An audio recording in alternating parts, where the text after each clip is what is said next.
اعوذ باللہ من الشیطان اللعین الرجیم بسم اللہ الرحمن الرحیم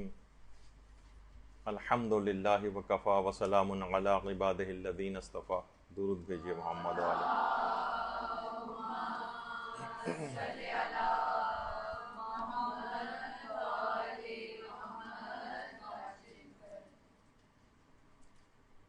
جیسے کہ آپ سب لوگوں کے علم میں ہے اور اس سے پہلے بھی کئی دفعہ اس کا تذکرہ ہو چکا ہے کہ ہر سال شب قدر کے موضوع پر ہماری گفتگو ہوتی ہے مدرسے میں، اور آج کی رات شب شہادت امیر المومنین علیہ الصلوۃ والسلام بھی ہے. اللہم صلی علی محمد و آل محمد.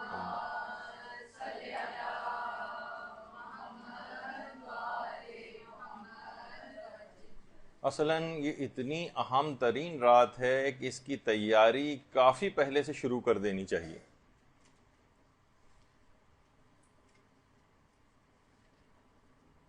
آیت اللہ عبد الکریم کشمیری ہمارے مشہور عرفاء میں سے گزرے ہیں. وہ فرماتے تھے کہ رمضان کے بعد سب سے افضل ترین مہینہ جو ہے وہ رجب کا مہینہ ہے. اس لحاظ سے اگر شب قدر کی تیاری کے حوالے سے گفتگو کی جائے تو تقریباً مدرسے ہی کے 14-15 کے قریب لیکچرز شب قدر سے متعلق جو ہے وہ موجود ہیں. تو اس کی بہت پہلے سے، مہینوں پہلے سے سننا شروع کر دینا چاہیے، اس کی پریپریشن شروع کر دینا چاہیے، کاپی ورک ہو جانا چاہیے، دعاؤں کی لسٹیں تیار ہو جانا چاہیے، سارے اعمال کیا کیا چیز اس رات کو انجام دینے ہیں وہ سب لائن اپ کر کے رکھ لینے چاہیے، کیونکہ رات بہت مختصر ہے اور اعمال بہت زیادہ ہیں. بہت تیز رفتاری کے ساتھ یہ رات گزر جائے گی، تو ایک ایک لمحہ اس کا کشید کرنا ہے اور اس سے فائدہ اٹھانا ہے. دروس اس سلسلے میں خاص طور پر ضرور سنے جائیں. بہت پر اثر قسم کے درس ہمارے قبلہ مولانا صادق حسن صاحب قبلہ ان کے بہت ہی بہترین اس موضوع کے اوپر جو ہے دروس موجود ہیں. تو دیکھیے، ہمیشہ ایسے علماء کا انتخاب درس اخلاق کے سلسلے میں کرنا چاہیے کہ جن کا تصرف ہو، جو باقاعدہ جن کی بات کو لوگ تسلیم کریں، ان کی بات میں ایک اثر ہو. جیسے آخوند ملا حسین قلی حمدانی، 300 اولیاء اللہ کی انہوں نے تربیت کی ہے، اور ایک ایسا عجیب درس اخلاق ہوتا تھا ان کو، اور اتنا اثر پذیری رکھتا تھا کہ باقاعدہ آیت اللہ حسن زادہ عاملی آیت اللہ محمد حسین طباطبائی سے یہ بات نقل کرتے ہیں کہ آیت اللہ طباطبائی فرماتے تھے ایک بار ایک مومن کو ہم نے بہت حواس باختہ حالت میں نکلتے دیکھا، تو اس سے پوچھا کہ کیا تمہاری حالت ہوئی، اتنی عجیب حالت کیسے ہو رہی ہے تمہاری؟ تو معلوم یہ چلا کہ وہ ملا حسین قلی حمدانی کے درس اخلاق میں شرکت کر کے باہر نکل رہا تھا. ایسی موت اور آخرت کی یاد دلاتے تھے، ایسا تصرف روحی رکھتے تھے، اتنا اثر ان کی بات میں ہوتا تھا کہ نظر آتا تھا لوگوں کے اوپر. تو ہمیشہ درس اخلاق وغیرہ، اسی وجہ سے ہمارے قبلہ مولانا صادق حسن جو ہیں ان کے جو دروس، یعنی باقاعدہ ہم یہاں دیکھتے تھے کہ ہمارے یہاں جب مولانا ہی پر کراچی میں ہوتے تھے تو انچولی کے اندر بھی ان کا ایک درس ہوتا تھا. تو باقاعدہ ایک بزرگ یہاں تو انتقال کر گئے ہیں، وہ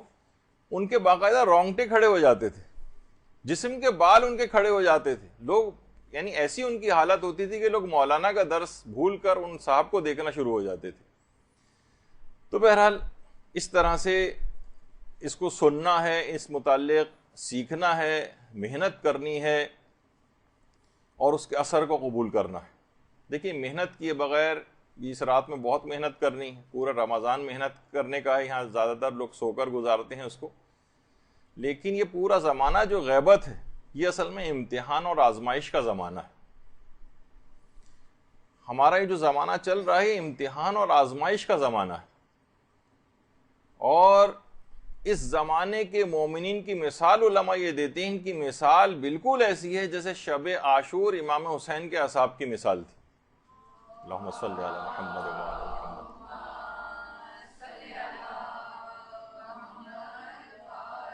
اس زمانے کو اس طرح سے گزار نہیں دینا چاہیے کہ بس ٹھیک ہے ہمارے امام غائب ہیں، جس طریقے سے بھی ہم لاؤبالی زندگی گزاریں۔ علماء فرماتے ہیں کہ غیبت امام میں مومنین کی مثال ایسی ہے جیسے شب عاشور امام حسین علیہ السلام کے اصحاب کی مثال، کہ چھلنی سے چھان کر کھرے کو کھوٹے سے الگ کیا جائے گا۔ یہ زمانے غیبت، یعنی تبدیل ہوئے بغیر غیبت میں زندگی گزارنے کا،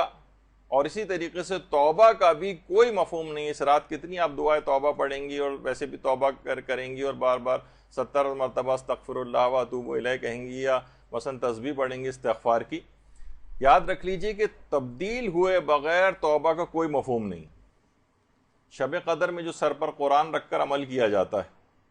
جبکہ سیرت اس کے بالکل برخلاف ہو، جیسے کہ برخلاف سیرت آپ کو نظر آ رہی ہے، اس میں بہت ہم نے امینڈمنٹس بھی کیے ہیں کہ کوئی زیادہ وہ چیز نہ پھیلے، لیکن صرف ایک آپ کو احساس دلانے کے لیے کہ سیرت اگر اس کے بالکل برخلاف ہے اور سر پہ قرآن بھی رکھا ہوا ہے تو اس کا کوئی اثر مرتب نہیں ہوگا۔ کسی نے اس متعلق کیا خوب جملہ کہا ہے کہ کربلا میں موجود ہونا کربلائی نہیں بناتا ہے، کربلا میں فقط حضور اور حاضری سے انسان کربلائی نہیں بنتا ہے، تبدیلی کا نام ہے۔ یہاں پر اتنا تبدیل ہونا پڑتا ہے کربلا میں کہ حور بننا پڑتا، تبدیلی لانا پڑتی ہے۔ اگر صرف کربلا میں موجود ہونا فقط کربلائی بناتا تو علماء فرماتے ہیں پھر تو شمر بھی کربلائی، لیکن صرف وہاں پر موجود ہونا جب تک کہ انسان اپنے اندر تبدیلی نہ لے کر آئے، تو لہٰذا سابقہ زندگی کو بالکل سے تبدیل کرنا ہے اس رات کو، تبھی یہ رات شب سیر و سلوک اور شب عرفان بنے گی، تبدیل ہوئے بغیر۔ ورنہ آپ دیکھیے علماء ایک چیز اور بھی بیان فرماتے ہیں کہ گناہ کے متعلق یہ بات سب سے زیادہ خطرناک ہے کہ اس کی انجام دہی کے بعد آپ توبہ کو بھی غیر اہم سمجھنے لگے۔ آج کل گناہوں سے توبہ بھی غیر اہم ہو گئی، احساس ہی نہیں کہ میں توبہ کرنی۔ تو علماء فرماتے ہیں کہ یہ سب سے زیادہ خطرناک بات، شاید گناہ سے بھی زیادہ خطرناک بات یہ ہے کہ آپ اس کے لیے توبہ کو غیر اہم سمجھنے لگے۔ لہٰذا رو رو کر توبہ کرنی ہے، خود کو بدلنے کی دعائیں کرنی ہیں، اور اس حد تک گڑ گڑا کر اور ذلیل ہو کر دعا کرنی کہ وہ قبول ہو جائے۔ یہ جملہ بھی کہا جاتا ہے نا کہ دعا جب ایڑیاں رگڑنے پر آ جائے تو قبولیت کے زمزم کو جاری ہونا ہی پڑتا ہے۔ تو آپ پوری کوشش کریں کہ اس رات کو کسی طور پر بھی ضائع نہ ہونے دیں، اور لازمی طور پر اس رات کو بخشوانے کا ایک سلسلہ اپنا شروع کر لیں، اور آئندہ زندگی میں ایک تبدیلی اپنی زندگی میں لانے کا ایک عزم کر لیں۔ ورنہ کتنی ہی شب قدر اس سے پہلے بھی آئیں اور گزر گئیں، اور آئندہ بھی آئیں گی اور گزر جائیں گی۔ صرف رٹے رٹائے چند اعمال کے علاوہ کوئی تبدیلی اگر آپ کے اندر نہیں آ رہی ہے تو شب قدر سے اس کا مطلب ہے کوئی خاطر خواہ فائدہ نہیں اٹھایا۔ دیکھیے ہر سال آتی ہے شب قدر، ختم تو نہیں ہو گئی نا۔ ایک شخص نے پوچھا تھا امام صادق سے کہ مجھے اللہم صلی علی محمد و علی محمد،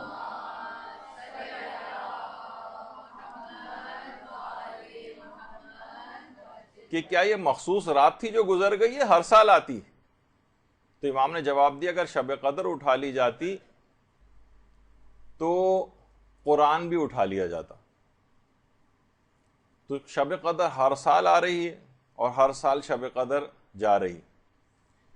اور یہ بھی یاد رکھ لیں کہ دیکھیے رمضان جس کے اندر آپ کو یہ کہا جاتا ہے کہ آپ کی نیند بھی عبادت ہے،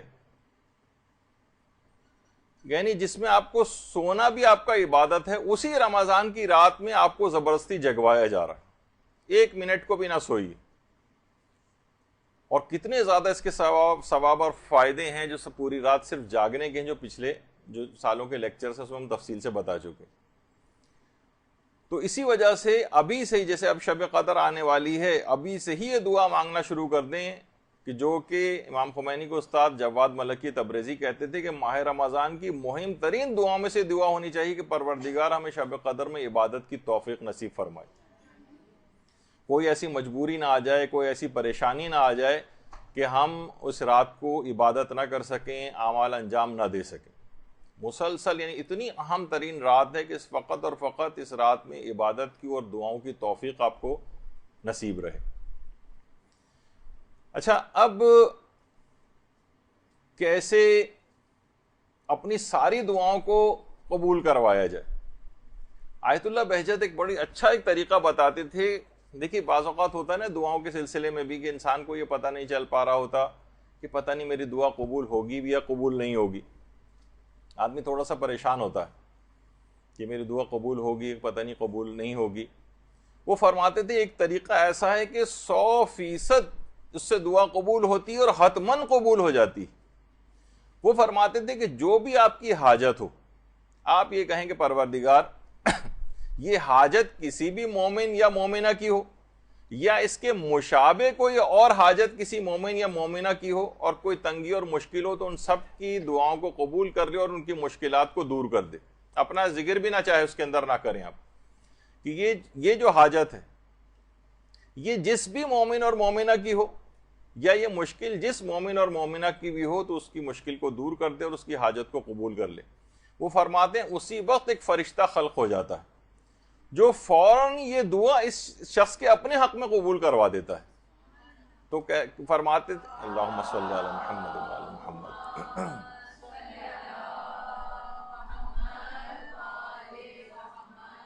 تو سب سے بہترین طریقہ یہ ہے کہ اس میں آپ تمام جتنی بھی دعائیں آپ کے پاس ہیں یہ دوسروں کے لیے کریں۔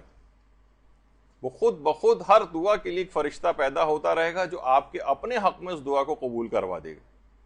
ظاہر ہے فوراً دعا کا فرشتہ خلق ہو رہا ہے تو کیسے ممکن ہے کہ اللہ نے اس کی غرض خلقت یہ رکھی ہو کہ آپ کے لیے دعا کر کے اسے قبول کروائے تو اس اپنی غرض خلقت کو پوری نہ کرے۔ تو یہ دعا، یہ جو رات ہے یہ دعاؤں کی قبولیت کی رات ہے، یہ اپنی قسمت کو لکھوانے کی رات ہے۔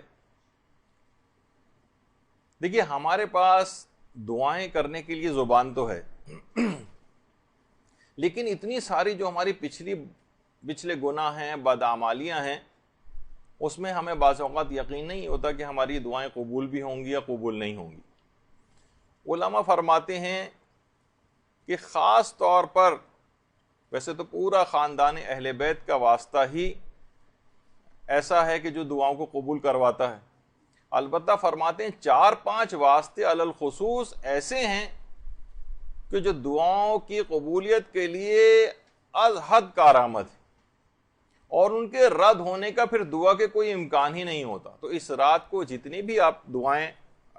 پڑھیں گی اور دعائیں اپنے لیے کریں گی، سب لوگوں کے لیے دعا کریں گی، اس میں علی الخصوص یہ 4-5 واسطے آپ دعا کے شروع ہی میں ان کا واسطہ اور توسل اختیار کریں اور اس کے بعد جو چاہیں پھر دعا مانگیں۔ اور ویسے تو سارے ہی، جب بھی یہ وجہ ہے کہ جو آپ عمل قرآن کرتی ہیں، بے کا یا اللہ اور بے کا یا محمد اور بے علیین اور بے فاطمہ بالحسن اور بالحسین، وہ سارے واسطے ہی تو ہیں۔ تو یہ تمام چیزیں ایسی ہیں، لیکن اس میں بھی 4-5 واسطے خاص طور پر، جس میں سے ایک واسطہ توسل حضرت امیر المومنین علیہ الصلوۃ والسلام۔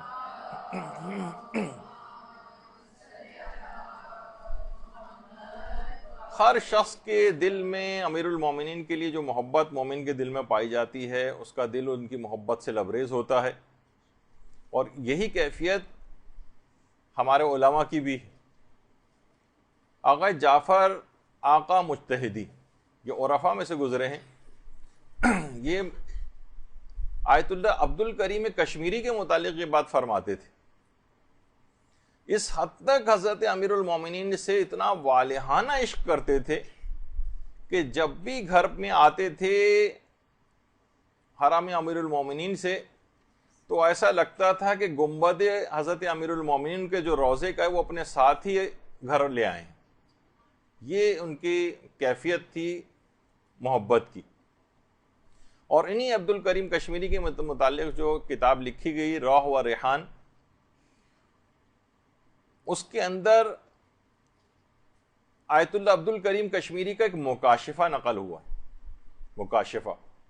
دیکھیے، ایک ہوتا ہے کہ انسان خواب کی حالت میں کوئی چیز دیکھتا ہے، اور ایک یہ ہے کہ خواب اور جاگتی آنکھوں کے درمیان میں ایک چیز ہوتی ہے جسے مکاشفہ کہتے ہیں۔ انہوں نے خواب میں دیکھا علامہ میر حامد حسین لکھنوی، یہ انڈیا کے لکھنؤ کے انتہائی عظیم اور بزرگ علماء میں ان کا شمار رہا ہے شیعت کے، جن کو صاحب ابقات الانوار بھی کہا جاتا ہے۔ ابقات الانوار ان کی کتاب کا نام ہے، تو جب شاہ عبد العزیز محدث دہلوی نے تحفہ اثنا شریعہ شیعوں کے خلاف ایک کتاب لکھی تھی، تو اس کا جواب علامہ میر حامد حسین لکھنوی نے ابقات الانوار کے نام سے دیا تھا، اور اس کے مختلف چھپتے رہے ہیں۔ ابقات الانوار شاید مکمل طور پر ابھی تک پرنٹ بھی نہیں ہوئی ہے، کچھ اس کے اجزاء ابھی تک ایسے ہیں کہ جو کہ شائع نہیں ہوئے ہیں۔ اور اس حد تک علامہ میر حامد حسین لکھنوی، جن کی یہ قبر مبارک ہے، دین کی اتنی خدمت کی تھی کہ اتنا مطالعہ کرتے تھے کہ انتہائی بزرگ ہو گئے تھے، بوڑھے ہو گئے تھے، بیمار ہو گئے تھے کہ بیٹھ کر بھی نہیں پڑھ سکتے تھے، تو موٹی موٹی کتابیں اپنے سینے پر رکھ کر جو ہے وہ مطالعہ کرتے تھے۔ یہاں تک کہ جب انتقال ہوا ہے اور غسل خانے جب لے جائے گئے ہیں اور جب ان کو غسل دینے لگے تو دیکھا کہ سینے کے اوپر باقاعدہ ایک بہت گہرا گڑھا پڑا ہوا تھا، کتابوں کو سینے پہ رکھنے کی وجہ سے گڑھا پڑ گیا تھا باقاعدہ۔ تو اس حد تک اتنا کام انہوں نے کیا تھا۔ تو آیت اللہ عبد الکریم کشمیری فرماتے ہیں کہ میں نے عالم مکاشفہ میں دیکھا کہ علامہ میر حامد حسین لکھنوی مرحوم وہ میرے گھر میں ہی موجود ہیں، اور ان کے سینے پر سبز رنگ کا ایک کپڑا ہے جس کے اوپر ایک عبارت لکھی ہوئی ہے۔ اچھا، علامہ میر حامد حسین لکھنوی، ان کو صاحب ابقات الانوار، ان کی جو کتاب ہے کہ امیر المومنین کے لیے اور جو بحث امامت تھی اس کا باقاعدہ، یعنی انہوں نے ایسا معرکۃ الآراء جواب دیا ہے کہ لوگ حیران ہو جاتے ہیں اس کتاب کو پڑھ کر، کہ بعض اوقات آیت اللہ مرشن نجفی کہتے تھے کہ آیت اللہ عبد الحسین الامینی کی کتاب جو القدیر ہے وہ اس سے بھی ان معنوں میں ابقات الانوار اوپر ہے کہ علامہ امینی کے سامنے تو ابقات الانوار جیسی کتاب موجود تھی، لیکن جس وقت علامہ میر حامد حسین لکھنوی نے اس کا جواب لکھا ہے، جب وہ ابقات الانوار لکھ رہے تھے تو ان کے پاس اس طرح کی کوئی کتاب سامنے نہ تھی، اس لحاظ سے آیت اللہ مرشی نجفی اس کتاب کو آیت اللہ امینی کی کتاب القدیر سے بھی بہت سے اعتبارات سے مقدم سمجھتے تھے۔ تو انہوں نے فرمایا کہ میں نے دیکھا کہ ان کے سبز رنگ کا ایک کپڑا ان کے سینے کے اوپر رکھا ہوا ہے، جس کے اوپر ایک چیز لکھی ہوئی ہے کہ حب علی حسنہ لا تضر مع سیئہ۔ باقاعدہ اس کے اوپر ٹی وی پروگرامز بھی آتے ہیں، اور کہ علی کی محبت ایک ایسی نیکی ہے جس کے ساتھ کوئی خرابی اور بدی، جس کو کوئی نقصان نہیں پہنچا سکتی، اور بغض علی ایک ایسا سیئہ اور ایک ایسی برائی ہے جس کے ساتھ کوئی نیکی فائدہ نہیں پہنچا سکتی۔ تو کہہ رہے ہیں یہ باقاعدہ یہ جملہ ان کے سینے کے اوپر لکھا ہوا تھا۔ اس حد تک ہمارے علماء نے امیر المومنین علیہ الصلوۃ والسلام کے لیے کام کیا ہے۔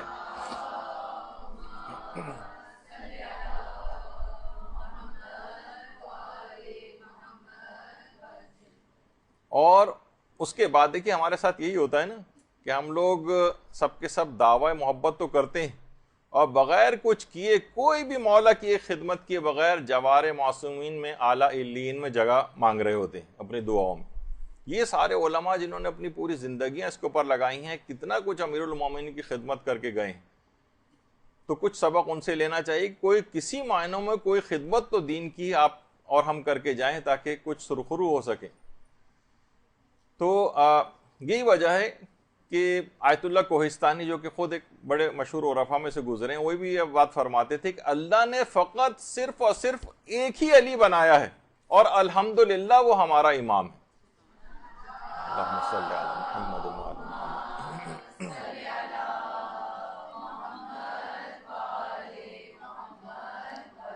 جس کی ولایت کے اوپر اعتقاد رکھنا واجب ہے، جس کی ولایت پر اعتقاد رکھے بغیر کوئی شخص جنت میں نہیں جا سکتا، کہ اس کے کوئی اعمال قبول نہیں ہو سکتے، اور اس ولایت کے پروانے کے بغیر جنت میں داخلہ ہی ناممکن ہے۔ پولیس صراط سے گزرنے کا پرمٹ وہ ان کی ولایت ہے، اعمال کی قبولیت کا دار و مدار ہی اسی کے اوپر۔ یہی وجہ ہے کہ بڑا مشہور وہ جملہ ہے نا ان کا آیت اللہ آقا محسن قراتی کا، کہ وہ بڑی اچھی مثال دیتے ہیں، مثالوں کے تو شہنشاہ سمجھے جاتے ہیں محسن قراتی۔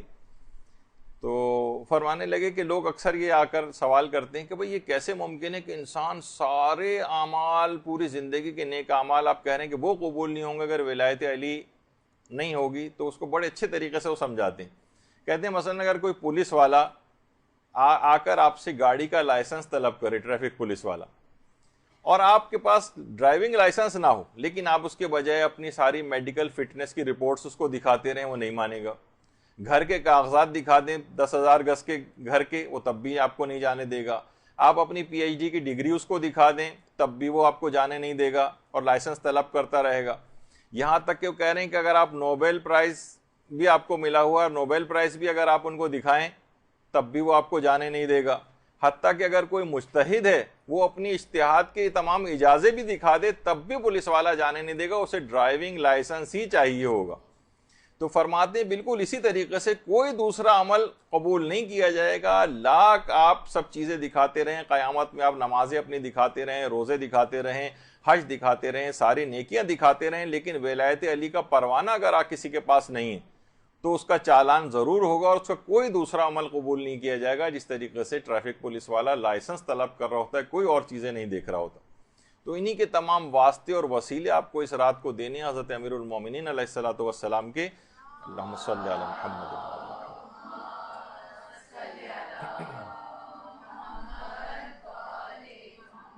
اور ان کے واسطے اور وسیلے سے تو اپنے لیے تو چھوڑیں، غیروں تک کے لیے اگر ان کا واسطہ اور وسیلہ دیا جائے جو ان کو نہیں مانتے ہیں ان کے لیے بھی، تو وہ ان کے لیے بھی دعائیں قبول کر لیتے ہیں. ابھی جن کا ذکر ہوا صاحب الغدیر علامہ عبد الحسین الامینی، ان کے متعلق ملتا ہے، خود انہوں نے اپنا واقعہ بیان کیا کہ عراق کا اس زمانے میں جو وزیر ثقافتی امور تھا، عراق میں سنی وزراء بھی ہوتے ہیں، ظاہر مکس ٹائپ کی گورنمنٹ ہوتی ہے. وزیر ثقافتی امور جو تھا وہ غیر شیعہ مسلمان تھا. اس کی ایک ہی اولاد تھی، اتنی شدید بیمار ہو گئی کہ تمام اطباء اور ڈاکٹرز نے منع کر دیا کہ نہیں اب یہ صحیح نہیں ہو سکتا، اب اس کو مزید تکلیف نہیں دو، گھر کے کسی ایک کونے میں ڈال دو تاکہ آسانی کے ساتھ اس کا دم نکل جائے. ہر جگہ سے نا امید ہو گیا. کسی نے اس کو علامہ عبد الحسین الامینی کا بتایا، کہا کہ وہ اپنے آقا اور مولا کا بہت زیادہ دم بھرتا ہے اور کہتا ہے کہ یعنی کسی کو ان سے برتر نہیں سمجھتا ہے، اور پوری دنیا کے کتب خانوں کو اس نے کھنگال ڈالا ہے. ان کی ولایت کے لیے اور کتاب لکھی الغدیر کے نام سے. تو باقاعدہ اس وزیر ثقافتی امور نے پوری ایک خط لکھا علامہ عبد الحسین الامینی کو، اور اس کے اندر یہی بات تمام اپنے بیٹے کی لکھی اور لکھا کہ آقا امینی میرا بیٹا مر رہا ہے، طبیبوں نے ہاتھ اٹھا لیا ہے، کیا آپ اپنے مولا سے شفا دلوا سکتے ہیں؟ بس ایک مختصر سا خط اس نے لکھا. وہ خط کوئی شخص علامہ امینی کے پاس لے کر آیا اور دروازے کے باہر انتظار کر رہا تھا کہ اس کا جواب دے دیں. علامہ امینی نے فوراً اسی وقت خط کو اٹھایا اور اس کے پیچھے اس کا جواب لکھا، بسم اللہ الرحمن الرحیم، خدا نے برکت امیر المومنین کی وجہ سے تیرے بیٹے کو شفا دے دی ہے. اللہم صلی علی محمد.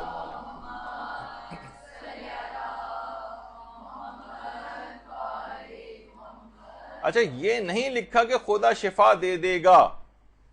خدا نے برکت امیر المومنین سے تیرے بیٹے کو شفا دے دی ہے،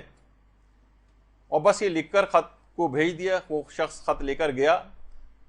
وزیر ثقافتی امور کے گھر، اور ادھر علامہ اسی وقت روضہ حضرت امیر المومنین علیہ الصلوۃ والسلام پہنچ گئے.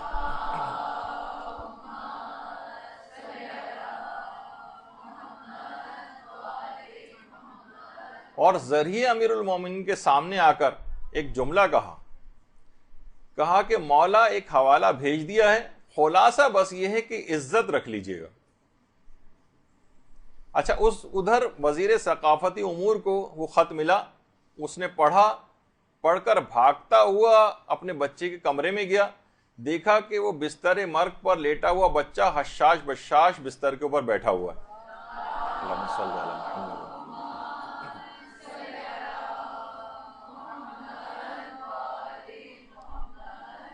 تو حضرت امیر پر پورے یقین اور اطمینان کے ساتھ،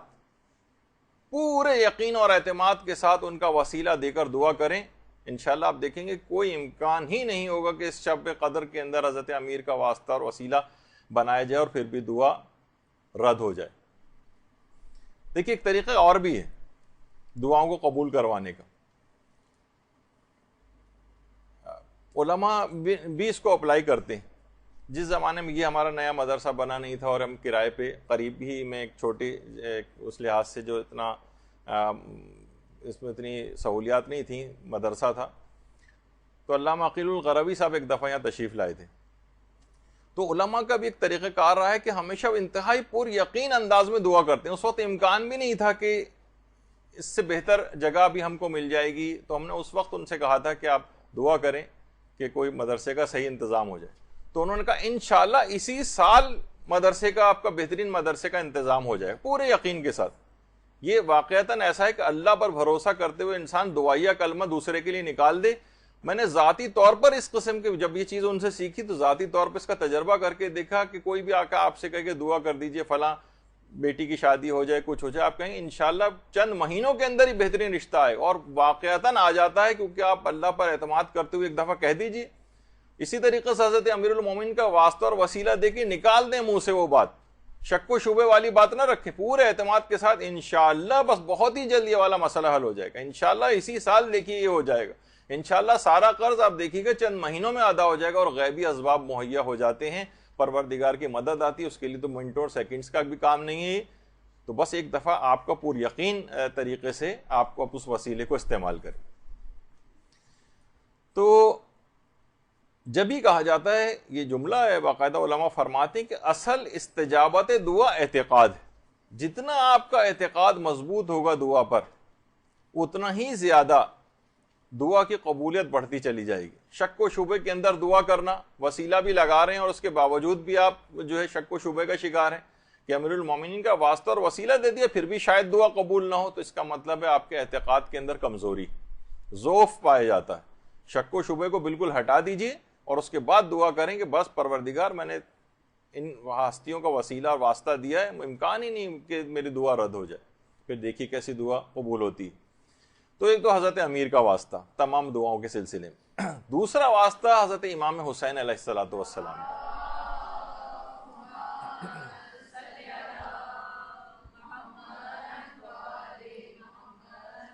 علامہ محمد حسین طباطبائی فرماتے تھے کہ دو کام ایسے ہیں کہ جو رفع حجابات کرتے ہیں، رفع حجابات، اور یہ دونوں کام عظیم نعمتیں۔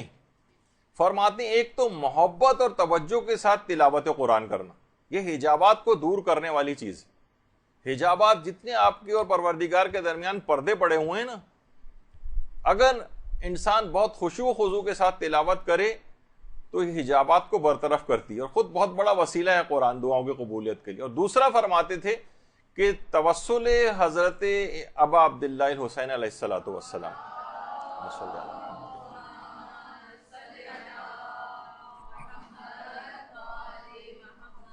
اور فرماتے تھے کہ یہ چیزیں ذہن کی صفائی بھی کرتی ہیں، رفع حجابات بھی کرتی ہیں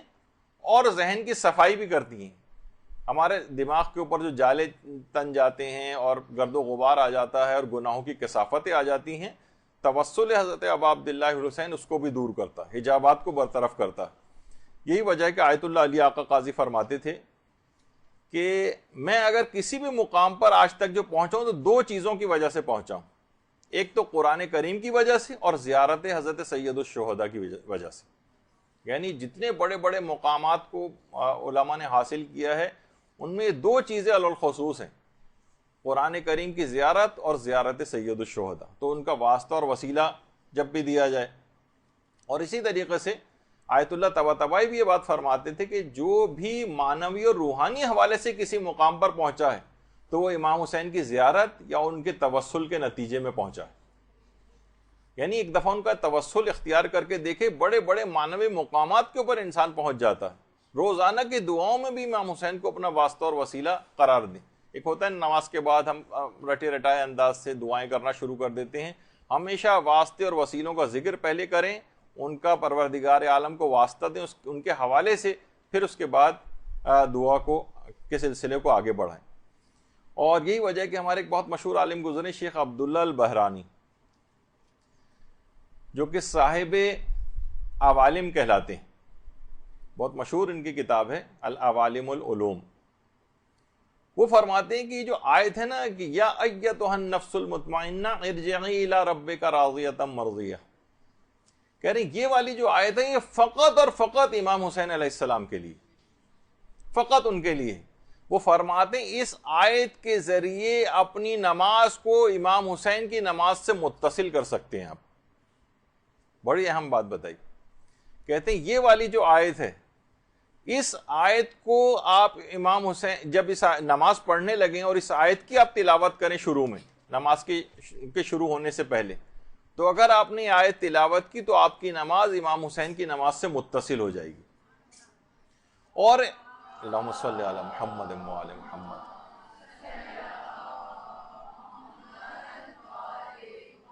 اور نماز سے پہلے اس آیت کو پڑھنے سے خود بخود ایک توسل امام حسین پیدا ہو جائے گا، اور جیسے ہی وہ توسل پیدا ہو جائے اس کے بعد آپ کہیں السلام علیکہ یا ابا عبداللہ الحسین، اور اس کے بعد پھر اپنی نماز شروع کر دیں۔ یا مثلا یہ دعاؤں کے لیے بھی اس آیت کو پڑھیں، اور اس آیت کو پڑھنے کے بعد امام کو سلام کریں، خود بخود امام سے توسل پیدا ہو جائے گا، اور وہ دعا کا کوئی امکان نہیں رہے گا کہ وہ دعا رد ہو جائے، اور وہ نماز جس سے پہلے یہ آیت پڑھی جائے گی خود بخود امام حسین کی نماز سے متصل ہو جائے گی۔ تو خود سوچ سکتے ہیں کہ اس کے عدم قبولیت کا کوئی امکان ہی باقی نہیں رہے گا۔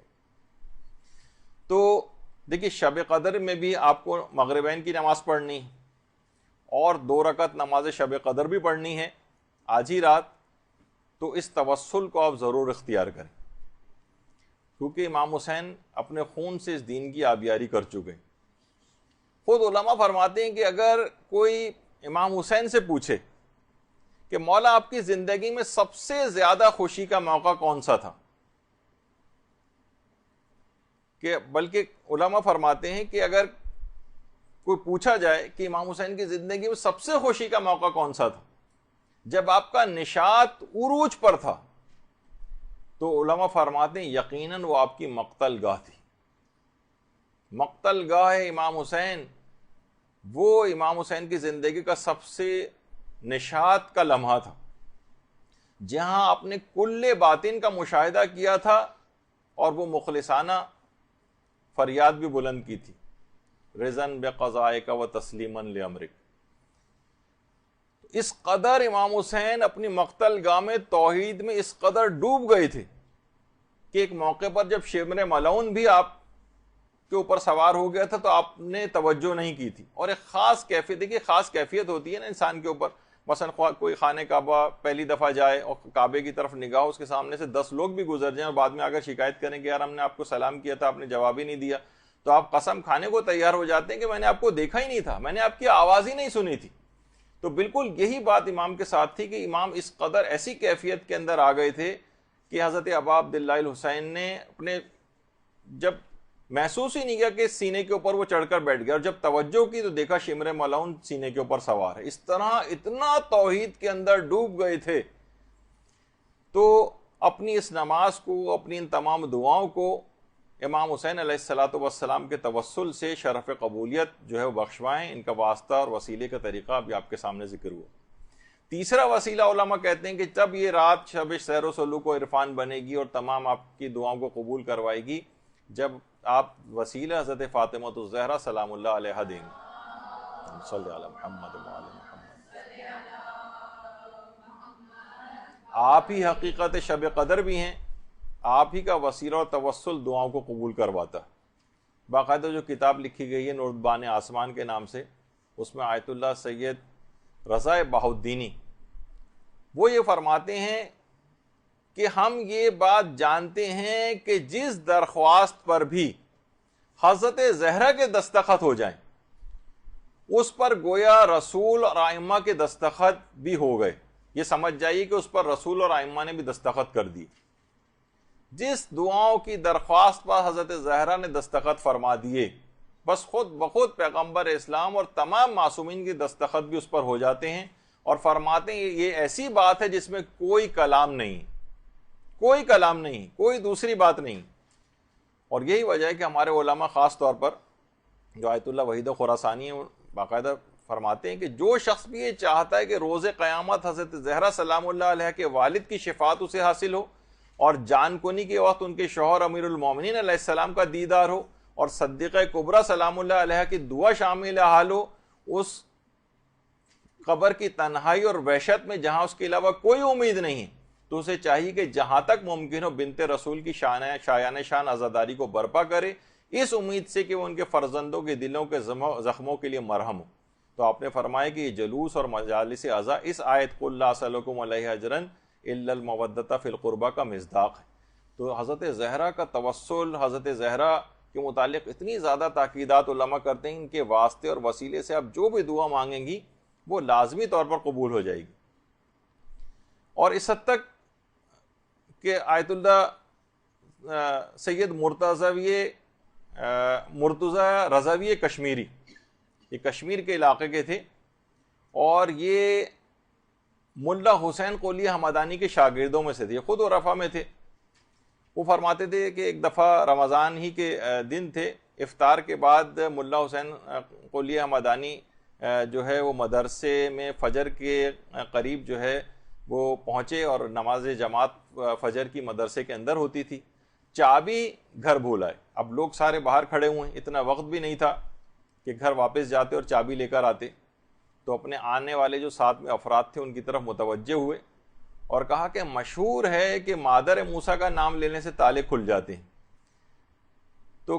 کیا ایسا ممکن ہے کہ میں فخر مادر موسیٰ حضرت زہرا سلام اللہ علیہ کا نام لوں اور تالا نہ کھلے؟ کہہ رہے ہیں ابھی نام جملہ مکمل نہیں ہوا تھا کہ اسی وقت مدرسے کا تالا خود بخود آواز آئی اور جھٹکے سے تالا کھل گیا۔ اللہم صلی علی محمد۔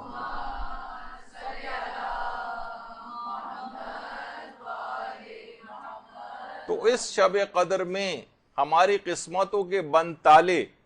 حضرت زہرا کے توسل سے نہایت آسانی کے ساتھ کھل سکتے ہیں۔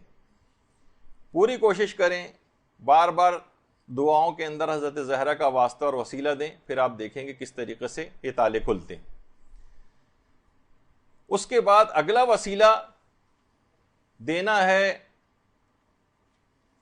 حضرت ابو الفضل العباس علمدار علیہ الصلاۃ والسلام۔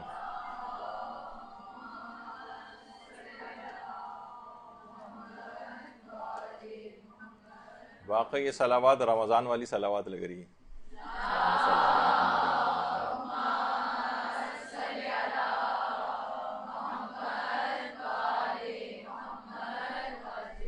حضرت عباس علمدار جن کی تعریف کے لیے کسی نے جملہ صحیح کہا ہے کہ عباس کی تعریف یہ ہے کہ وہ شخص جس کی تلوار میان میں ہو اور دشمنوں کی نیندیں حرام ہو، اسے عباس کہتے ہیں۔ تلوار نکلی ہوئی نہ ہو، تلوار میان میں ہو اور دشمنوں کی نیندیں حرام ہو۔ تو ہمارے علماء میں آیت اللہ علی آقا قاضی، جن کا بار بار اکثر تذکرہ آتا ہے، اور ظاہر اخلاق کی گفتگو ہو رہی ہے تو علماء اخلاق کا تذکرہ کیوں نہیں آئے گا۔ وہ یہ فرماتے ہیں کہ جس زمانے میں ان کے جوانی کا دور تھا، یہ آیت اللہ علی آقا قاضی کی جوانی کی تصویر، فرماتے ہیں کہ میں اس وقت حرم حضرت ابو الفضل العباس میں نماز کے لیے تیاری کر رہا تھا، اور نماز میں نیت باندھنے ہی والا تھا کہ ایک دیوانہ سا شخص میرے پاس آیا اور اچانک سے آ کر ہنس کے مجھ سے کہنے لگا بغیر وضو کے نماز نہیں ہوتی، وضو تو کر کے آ جاؤ۔ کہہ رہے میں حیران اور پریشان رہ گیا۔ اچھا، عام طور پر وہ افراد جو کہ دائم الوضو رہتے ہیں، وہ اکثر یہ ہوتا ہے کہ وضو ٹوٹنے کے بعد بھول جاتے ہیں دوبارہ وضو، مثلا اگر نہیں کیا تو نماز کے لیے، کیونکہ ہر وقت عادی ہوتے ہیں کہ بس وضو تو ہے ہی اور نماز کے لیے کھڑے ہو گئے۔ یہی کیفیت علی آقا قاضی کی بھی تھی۔ کہہ رہے ہیں میں نے واقعی غور کیا تو میں وضو ٹوٹنے کے بعد میں نے دوبارہ وضو نہیں کیا تھا۔ اب آپ دیکھیں گے حضرت ابو الفضل العباس کے در کے دیوانے بھی ایسے عرفا ہوتے ہیں۔ تو کہہ رہے میں نے وضو کر کے آیا اور نماز ادا کرنے لگا۔ نماز کو جب میں نے ختم کیا تو وہ دیوانہ پھر آیا میرے پاس اور آ کر کہنے لگا میرے کان میں کہ ابو الفضل العباس تمام اولیاء خدا کی پناہ گاہ ہیں، جو مشکل حل کروانا ہو حضرت ابو الفضل کے پاس جا کر ان سے حال دل کہو، تمہاری مشکل حل ہو جائے گی۔ علی آقا قاضی فرماتے ہیں کہ میں نے 18 سال تک ریاضتیں کی تھی، 18 سال، مگر مجھے لگ رہا تھا کہ میں جیسے روحانیت کے خاص مقام پر آ کر رک گیا ہوں، آگے نہیں بڑھ رہا ہوں، اور روحانیت کا دروازہ کھل نہیں رہا ہے۔ میں تمام نماز، روزے، اذکار، دعائیں، زیارات، تلاوت، لیکن لگ رہا تھا کہ ان تمام اعمال کو انجام دینے کے بعد بھی عشق پروردگار کی اس کیفیت کے اوپر میں نہیں پہنچ پا رہا ہوں کہ جو مجھے حاصل ہو جانی چاہیے تھی، اور میں گویا ایک لحاظ سے نا امید ہی ہونے لگا تھا۔ دیوانے نے کان میں جب یہ آ کر کہا کہ حضرت ابو الفضل عباس سے توسل کیوں نہیں اختیار کرتے ہو اور اپنی حاجت ان سے کیوں نہیں کہتے ہو، جبکہ وہ تمام اولیاء خدا کی پناہ گاہ ہیں، میں نے تڑپ کر اسی وقت حضرت ابو الفضل عباس علمدار سے توسل کیا کہ مولا میں نے 18 سال تک ریاضتیں کی ہیں، میں نے بہت رنج اور غم اٹھائے ہیں، میری آپ اس دعا کو قبول فرما لیں کہ حجابات برطرف ہو جائیں اور میں پروردگار کی طرف بلند ہو جاؤں۔ کہنے ادھر میں نے حضرت ابو الفضل عباس سے توسل کیا، ادھر گویا دل کے حجابات برطرف ہونے لگے۔ اچانک سے میں نے دیکھا کہ جہان کے تمام ذرات کے اندر خدا کے نور کا ظہور ہو رہا ہے۔ اسی وقت سے کہنے میں نے جس طرف نگاہ اٹھا کر دیکھتا تھا ہر جگہ مجھے لا الہ الا اللہ کی تجلی نظر آنے لگی، اور دیکھا کہ کائنات کے ذرے ذرے سے نور الہی اٹھ رہا ہے، اور اللہ نور السماوات والارض، اس کی گویا ایک لحاظ سے تفسیر میری آنکھوں کے سامنے جو ہے وہ آنے لگی۔ لیکن یہ عارضی کیفیت تھی، یہ چیزیں مجھے نظر آنی بند ہو گئیں۔ اس کے بعد میں گھر آیا تو زوجہ نے مجھ کو چائے وغیرہ دی، چائے پی، تھوڑی دیر کے بعد میری وہی عرفانی کیفیت پھر دوبارہ آنے لگی۔ پھر میں گھر کی چھت پر گیا تو وہاں پہ بھی میں نے دیکھا کہ ذرے ذرے سے تجلی پروردگار کا ظہور ہو رہا ہے۔ دیکھیے اللہم صلی علی محمد وعلی محمد۔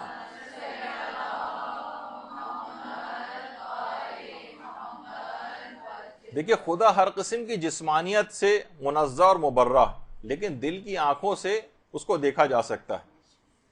تو فرماتے ہیں کئی مرتبہ ایسی کیفیات ہوئی کہ میں آسمانوں کے اوپر نگاہ کرتا تھا، ہر جگہ کے اوپر نگاہ کرتا تھا، ہر جگہ مجھے تجلی پروردگار اور گویا اس کا نور بکھرا ہوا نظر آتا تھا، یہاں تک کہ میری کیفیت مستقل ہو گئی۔ اور اس کے بعد فرماتے ہیں کہ بہرحال پھر اس کے بعد آپ گھر تشریف لے آئے، پھر کیفیت پوری مستقل ہو گئی، اور یہ واقعہ بھی اس میں ملتا ہے۔ ایک دفعہ مکمل طور پر زلزلہ آیا کہ پورا گھر گر گیا، اور پورا گھر گر گیا، سارے طالب علم جو گھر میں درس دیتے تھے سارے طالب علم اٹھ کر بھاگے، لیکن آیت اللہ علی آقا قاضی اپنی کرسی پر اسی طریقے سے بیٹھے رہے کہ جب حفاظت کرنے والا پروردگار ہے، اور یہ بات کہتے تھے کہ تم دعوی توحید کرتے ہو لیکن پھر بھی مغلوب اور پریشان ہو جاتے ہو۔ لوگ ہوتا ہے نا کہ فوراً مغلوب اور پریشان ہو جائے، ذرا سی کوئی نامساعد حالات آئے، کچھ آئے، فوراً مغلوب اور پریشان ہو گئے اس سے۔ اور ان کے شاگرد بھی کہتے ہیں کہ ایک دفعہ ہم مسجد سہلا کے اندر بیٹھے ہوئے درس دے رہے تھے ہمیں، تو ایک بڑا سا سانپ نکل کر آ گیا، سارے طالب علم ڈر کر بھاگے سانپ سے، لیکن علی آقا قاضی وہیں پر بیٹھے رہے اور کہا مت باذن اللہ، اللہ کے حکم سے مر جا، اور اسی وقت سانپ بے حس و حرکت ہو گیا۔ اور اس کے بعد درس دینا شروع ہو گئے، سارے طالب علم دوبارہ بیٹھ کے درس شروع ہو گیا، بار بار پلٹ کر دیکھتے بھی جا رہے تھے، لوگ پریشان تھے، یہاں تک کہ درس ختم ہوا، علی آقا قاضی اٹھ کر گئے تو طالب علم باقاعدہ ایک لکڑی وغیرہ لے کر آئے، اور اس کے بعد سانپ کو ہلا جلا کر دیکھتے رہے کہیں زندہ تو نہیں، لیکن وہ واقعی مر چکا تھا۔ تو حضرت عباس علیہ الصلوۃ والسلام کے توسل سے علماء نے کتنے بڑے بڑے مقامات کو حاصل کیا ہے۔ علی آقا قاضی کے متعلق جو بھی آپ باتیں سن رہی ہیں، آپ اس سے پہلے بھی ان کا کتنا تذکرہ آیا اور کتنی ان کی کراماتیں آئیں، ذکر ہو چکی ہیں، تو آپ کے دماغ میں آتا ہے نا کہ یہ کیسے اس مقام کو حاصل کیا۔ تو دیکھیں آپ نے کہ حضرت عباس کے توسل سے اگر کوئی بھی دعا مانگی جائے تو اس کی کتنی اثر پذیری، بس تڑپ کے مانگی جائے، پورے اعتقاد کے ساتھ مانگی جائے، تاکہ عدم قبولیت کا کوئی امکان ہی باقی نہ رہے۔ اور یہی وجہ ہے کہ آپ کے انتقال کے بعد، آیت اللہ علی آقا قاضی کے انتقال کے بعد، جو بڑے بڑے علماء اور عرفا تھے، ان میں سے یعنی بات مشہور ہے کہ انہوں نے عالم خواب میں یا عالم مکاشفہ میں برزخی زندگی میں یہ بات چیز دیکھی کہ برزخی زندگی میں آیت اللہ علی آقا قاضی کو انسان کامل کا درجہ دیا گیا ہے. دیکھیے پیغمبر اسلام اور اہل بیت تو کامل ترین مصداق ہیں اس جملے کا، اس لفظ کا، انسان کامل. لیکن غیر معصوموں میں اور علماء کے اندر یہ بہت بڑا مقام ہے جو برزخی زندگی میں انسان کامل کا آیت اللہ علی آقا قاضی کو حاصل. دیکھیے علی آقا قاضی نجف اشرف میں وادی السلام میں مدفون ہے. دیکھیے جو نجف کی سرزمین ہے اس کے متعلق علماء یہ بات کہتے ہیں کہ یہاں پر 360 انبیاء کی قبریں ہیں نجف میں، 360، اور کربلا میں 260 انبیاء کی قبریں، اور حضرت آدم حضرت نوح کی قبر تو ذریعہ امیر المومنین کے اندر ہی ہے. ایک عالم مرحوم آغا سید ہاشم رضوی ہندی انڈیا کے ایک عالم دین تھے، خود علی آقا قاضی کی خدمت میں بہت عرصے تک فیض اٹھایا اور 94 برس کی عمر میں انتقال کیا قوم میں. وہ فرماتے تھے کہ اہل عراق کی جتنی مشکلات ہیں، میں نے اندازہ یہ کیا ہے کہ ان کی مشکلات کی جو ایک بڑی وجہ ہے وہ وہاں کے اکثر لوگوں کی حضرت امیر المومنین علیہ السلام کی عدم معرفت، یعنی اتنی معرفت نہیں ہے جس اعتبار سے ان کی ہونی چاہیے. اور دوسری فرماتے تھے کہ اولیاء خدا میں سے حضرت آیت اللہ علی آقا قاضی، ان کے متعلق اہل عراق کی جو کم علمی ہے یا بے بصیرتی ہے یا یہ کہا جائے کہ کم معرفت ہے، یہ بھی اہل عراق کی مشکلات کا ایک بڑا سبب ہے. یعنی آغا ہندی یہ جملے فرماتے تھے کہ امیر المومنین کا بھی جو مقام اور مرتبہ ہے اس کے مطابق ان لوگوں کے اندر وہ معرفت نہیں پائی جاتی ہے. اور اسی طریقے سے آیت اللہ علی آقا قاضی دیکھیں اتنا بڑا شخصیت کیا ہے، لیکن آپ دیکھیں کہ بہرحال ان کا مقبرہ قبر وغیرہ یعنی لگتا ہے کہ جیسے ان کو کوئی خاطر خواہ، بلکہ کتنے لوگ افراد یہاں سے قافلوں کے قافلے جاتے ہیں اور وادی السلام کے اندر بھی جاتے ہیں، لیکن کبھی کوئی آیت اللہ علی آقا قاضی کی شیعہ کاروانوں میں سے بھی شاید ہی کبھی کوئی گیا ہو. میں نے تو آج تک کسی کو بھی نہیں دیکھا کہ کوئی علی آقا قاضی کی قبر پہ گیا بھی ہو یا ان کا نام بھی کبھی کسی نے سنا ہو. جس کو عالم برزخ میں معصومین سے ہٹ کر انسان کامل کا درجہ دیا گیا ہو، اس میں قوم کی بے حسی کا یہ عالم ہے. یہی وجہ ہے کہ جو بار بار ہم علماء کا تذکرہ اس میں جو ہے کرتے ہیں، لوگ یہی کرتے ہیں نا کہ معصومین کا تذکرہ اس لحاظ سے ان کی سیرت تو کہتے ہیں بھائی ہم کہاں ان کی پیروی کر سکتے ہیں، لیکن یہ علماء ان کی تو پیروی کی جا سکتی ہے، یہ تو غیر معصوم ہے، یہ تو ہمارے ہی طرح کے افراد تھے. تو اس وجہ سے ان کا تذکرہ زیادہ آتا ہے تاکہ ہمارے سامنے ایک مشعل راہ رہے کہ ہم بھی کچھ محنت کر کے کسی مقام کو حاصل کر سکتے ہیں. تو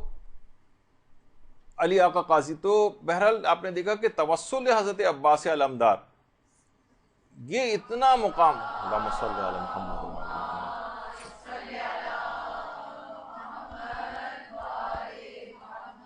کتنا بڑا مقام دلوا گیا علی آقا قاضی کو. اور آج حیران ہوں گی کہ جو انحرافات اور فتنے پھیل رہے ہیں اور سوشل میڈیا کے اوپر بہت زیادہ اس کے اوپر کام ہو رہا ہے، اس میں آج کل سوالات اٹھائے جا رہے ہیں کہ کیا حضرت ابوالفضل العباس کو باب الحوائج کہنا صحیح ہے، کیا ان کو توسل اور واسطہ بنایا جا سکتا ہے. ایسے سوال، اشکالات اٹھانا، لوگوں کے دماغوں کو مسموم کرنا، زہر آلود کرنا یا شک ڈالنا، یہ آج کل ایک کام اس سلسلے میں بہت بڑھتا جا رہا ہے. تو علماء اور مراجع اس کے آگے سفارہ ہیں، باقاعدہ آیت اللہ شبیری زنجانی نے ان کی اپنی آفیشیل ویب سائٹ پہ ہے کہ یہ بالکل امور قطعیہ میں سے ہے دین کے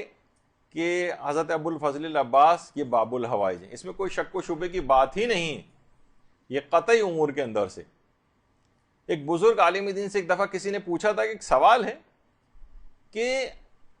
مقام حضرت عباس علمدار افضل ہے مقام سلمان فارسی؟ کہا جاتا ہے نا کہ دیکھیے سلمان فارسی ایمان کے 10 درجے کے اوپر فائز ہیں. ان عالم نے کہا خبردار ایسا سوال بھی دوبارہ مت کرنا، خواہ سلمان ایمان کے 10 درجوں پر فائز ہوں، مگر یہ بات یاد رکھ لو کہ ابوالفضل العباس ایسی شخصیت کا نام ہے جن کی ایک نگاہ لطف سے سلمان بن جاتا ہے. اللہم صلی علی محمد.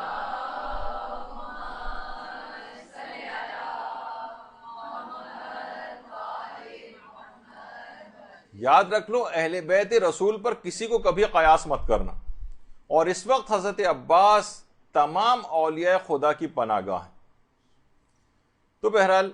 اتنا بڑا مقام حضرت عباس کا کہ علماء کہتے ہیں کہ امام حسین کا ایک جملہ ان کے اس مقام کو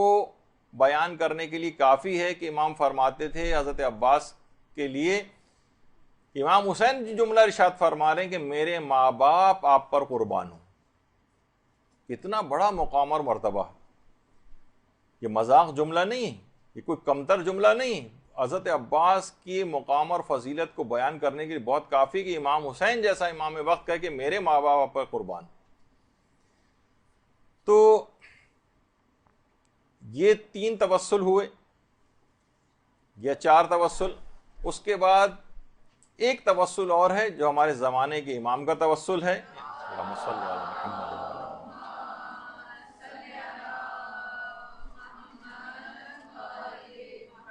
ان کا توسل بھی لازمی ہر دعا کے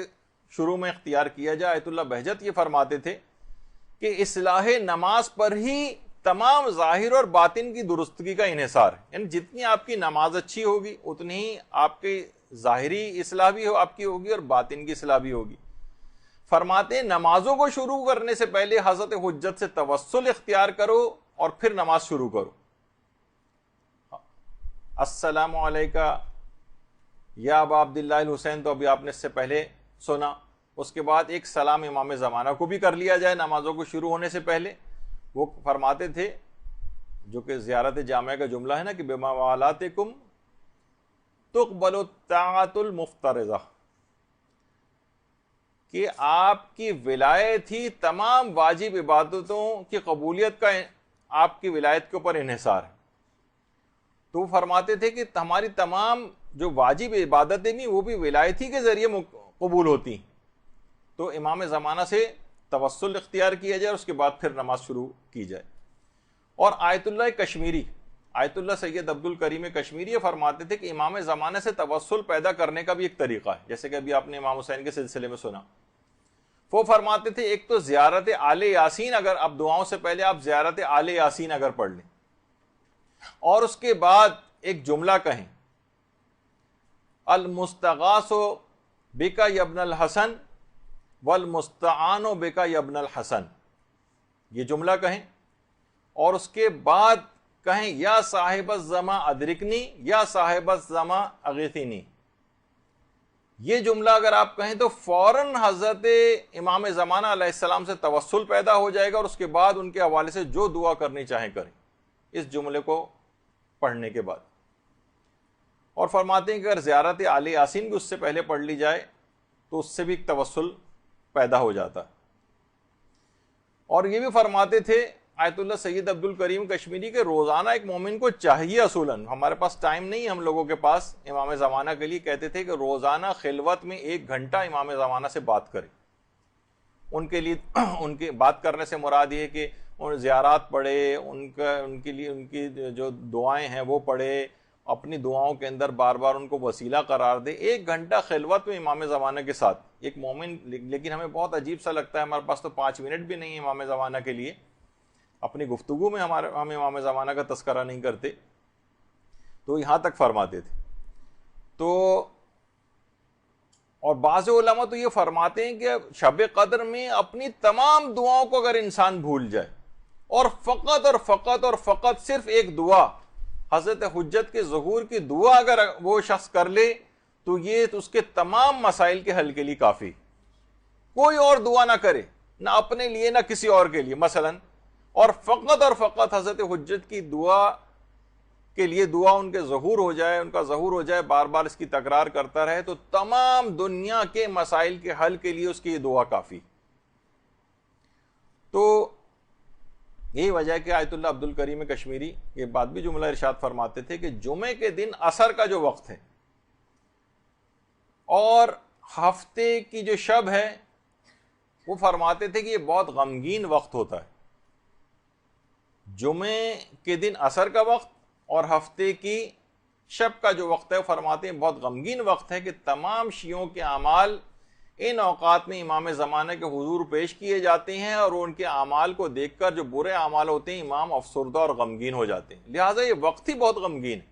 زیادہ تر افراد جو شیعوں کے اندر ہیں وہ اس قسم کے اعمال انجام دیتے ہیں کہ امام اکثر و بیشتر ان کے اعمال کو دیکھ کر غمگین اور رنجیدہ ہوتے ہیں کہ وہ وقت ہی تقریباً غمزدگی کا ہو گیا ہے. تو بہرحال اس شب کو خاص طور پر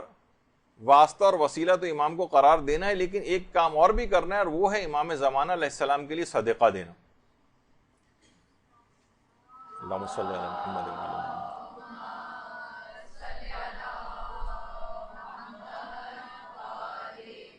اس شب میں صدقہ دینے کی بہت تاکید ہے، اور خاص طور پر امام زمانہ علیہ السلام کے لیے صدقہ دینا. آیت اللہ سید عبد الکریم کشمیری ایک دیندار ڈاکٹر سید محمد کی تعریف میں ایک جملہ کہتے تھے. دیکھیں انشاءاللہ ہمارا ایک ارادہ یہ بھی ہے کہ پورا ایک درس اس موضوع کے اوپر بھی لیا جائے. عام طور پہ لوگ سمجھتے ہیں دیکھیے بہت بڑے بڑے علماء اور عرفاء کی باتیں ہیں، وہی یہ سب لوگ کام کر سکتے تھے، ہم کیا کر سکتے ہیں. ائمہ کی باتیں ہوں تو لوگ اس سے بھی مایوسی کا شکار ہوتے ہیں کہ وہی کر سکتے تھے، ہمارے بس کی بات نہیں. عام افراد نے کون کون سے ایسے کام کیے کہ چھوٹے چھوٹے کاموں کے ذریعے اس کام کو انہوں نے پکڑ لیا اور بڑے بڑے مقامات کو حاصل کیا. آپ کے سامنے ان سب افراد کی مثالیں. ہم آپ میں سے ہی چھوٹے چھوٹے کاموں سے بڑے بڑے مقامات کو انہوں نے حاصل کیا، لیکن کوئی ایک کام اور فریضے کے طور پر انہوں نے پکڑ لیا. تو فرماتے تھے کہ ڈاکٹر سید محمد جو تھے ان کے متعلق عبد الکریم کشمیری جیسا عارف نقل کر رہا ہے کہ ان کی تعریف میں کہ ان کا ایک عمل ایسا تھا کہ امام زمانہ کا جو ایک لقب مہدی ہے اس کے اعداد 59 ہیں، 59. وہ فرماتے تھے کہ وہ 59 تومان اس زمانے میں 59 تومان روزانہ امام زمانہ کے ہر عدد کے لیے ان کے لقب کے 1 تومان صدقہ کرتے تھے، یعنی 59 تومان صدقہ کیا کرتے تھے ان کے مہدی کے جتنے بھی اعداد بنتے ہیں اس کے لیے. آپ کسی کی آپ میں سے کوئی شرعی کوئی طریقہ تو نہیں، لیکن ایک محبت کے اظہار کے طریقے کے طور پہ بتاتے تھے کہ کوئی 59 روپے دے سکتا ہے، کوئی 590 روپے دے سکتا ہے، کوئی 5900 روپے امام زمانہ، جتنی اپنی حیثیت محبت شوق اس کا پایا جائے امام زمانہ کے لیے اس لحاظ سے صدقہ کرے اور اپنی محبت کا اظہار امام زمانہ سے کرے. روزانہ کی بنیاد پر امام زمانہ کے لیے صدقہ ہونا چاہیے، نہ کہ صرف شب قدر میں. اور ایک بہت ہی اچھا طریقہ اور بھی جس میں صدقے کے رد ہونے کا کوئی امکان ہی نہیں، وہ آقا مجتبیٰ طہرانی نے بتایا. آقا مجتبیٰ طہرانی فرماتے ہیں کہ اگر آپ امام زمانے کے لیے صدقہ دینا چاہیں تو امام رضا علیہ السلام کی طرف سے امام زمانہ کے لیے صدقہ دیں. اللہم صلی علی محمد و علی محمد.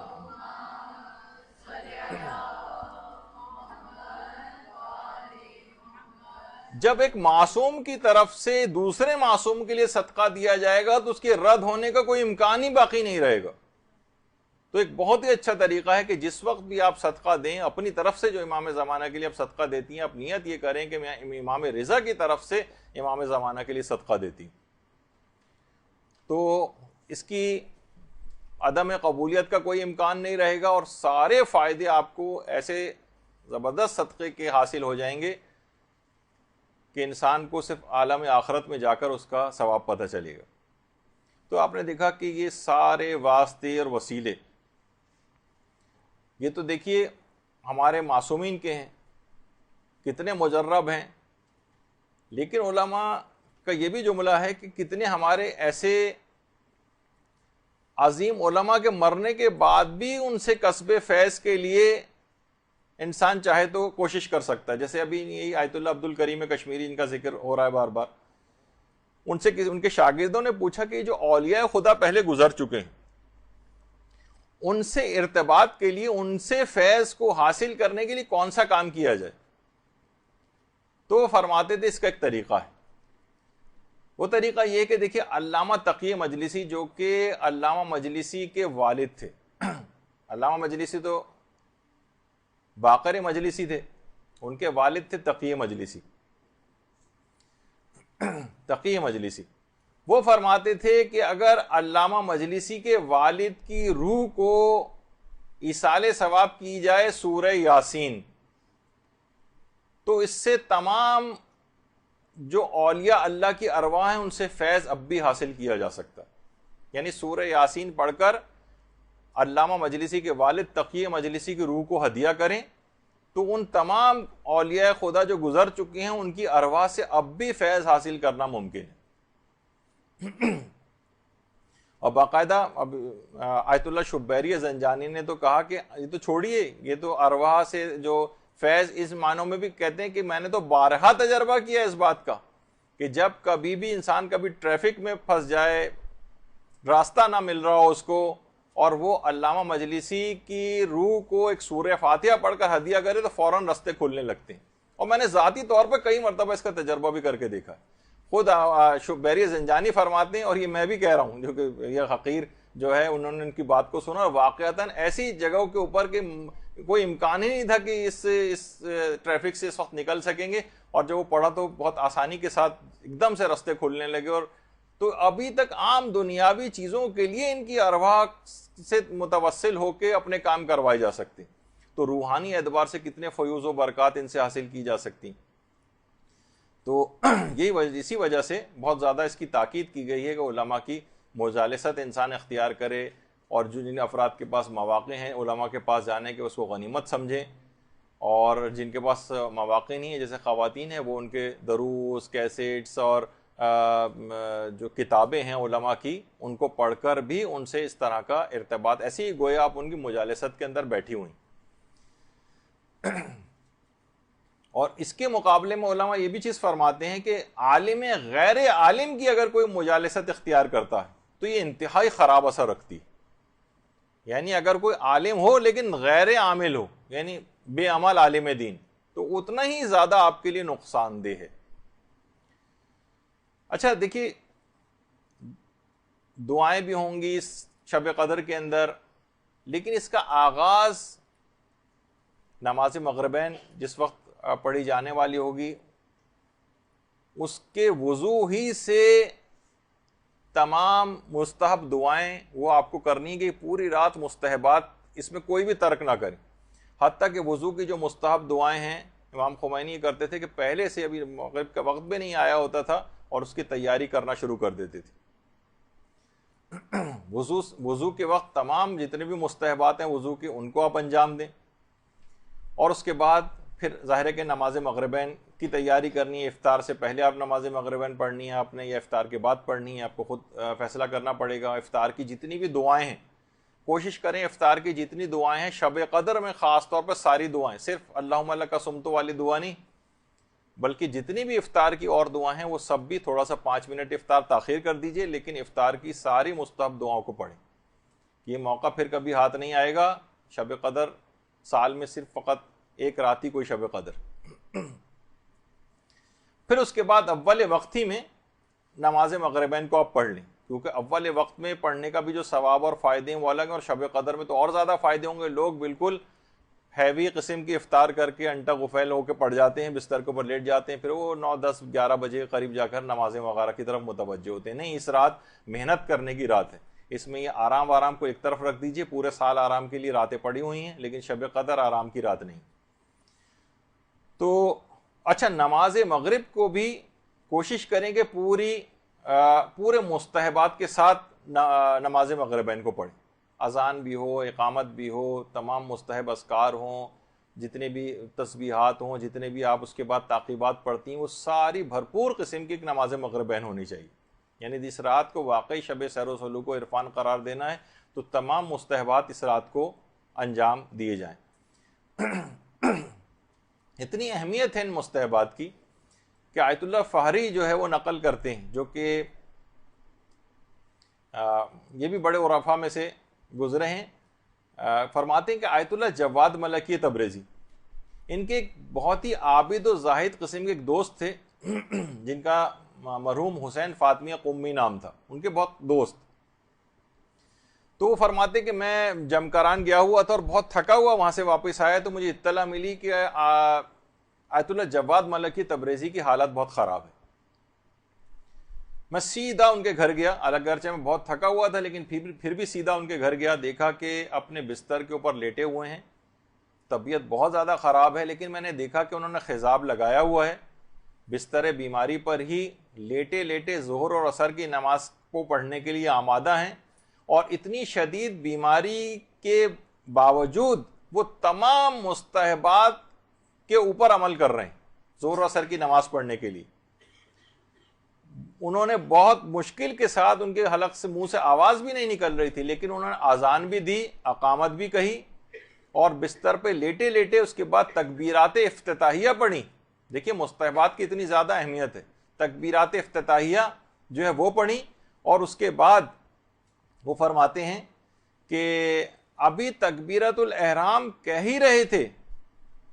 کہ جواد ملکی تبریزی کی روح مقدس بدن اقدس سے عالم قدس کی طرف پرواز کر گئی.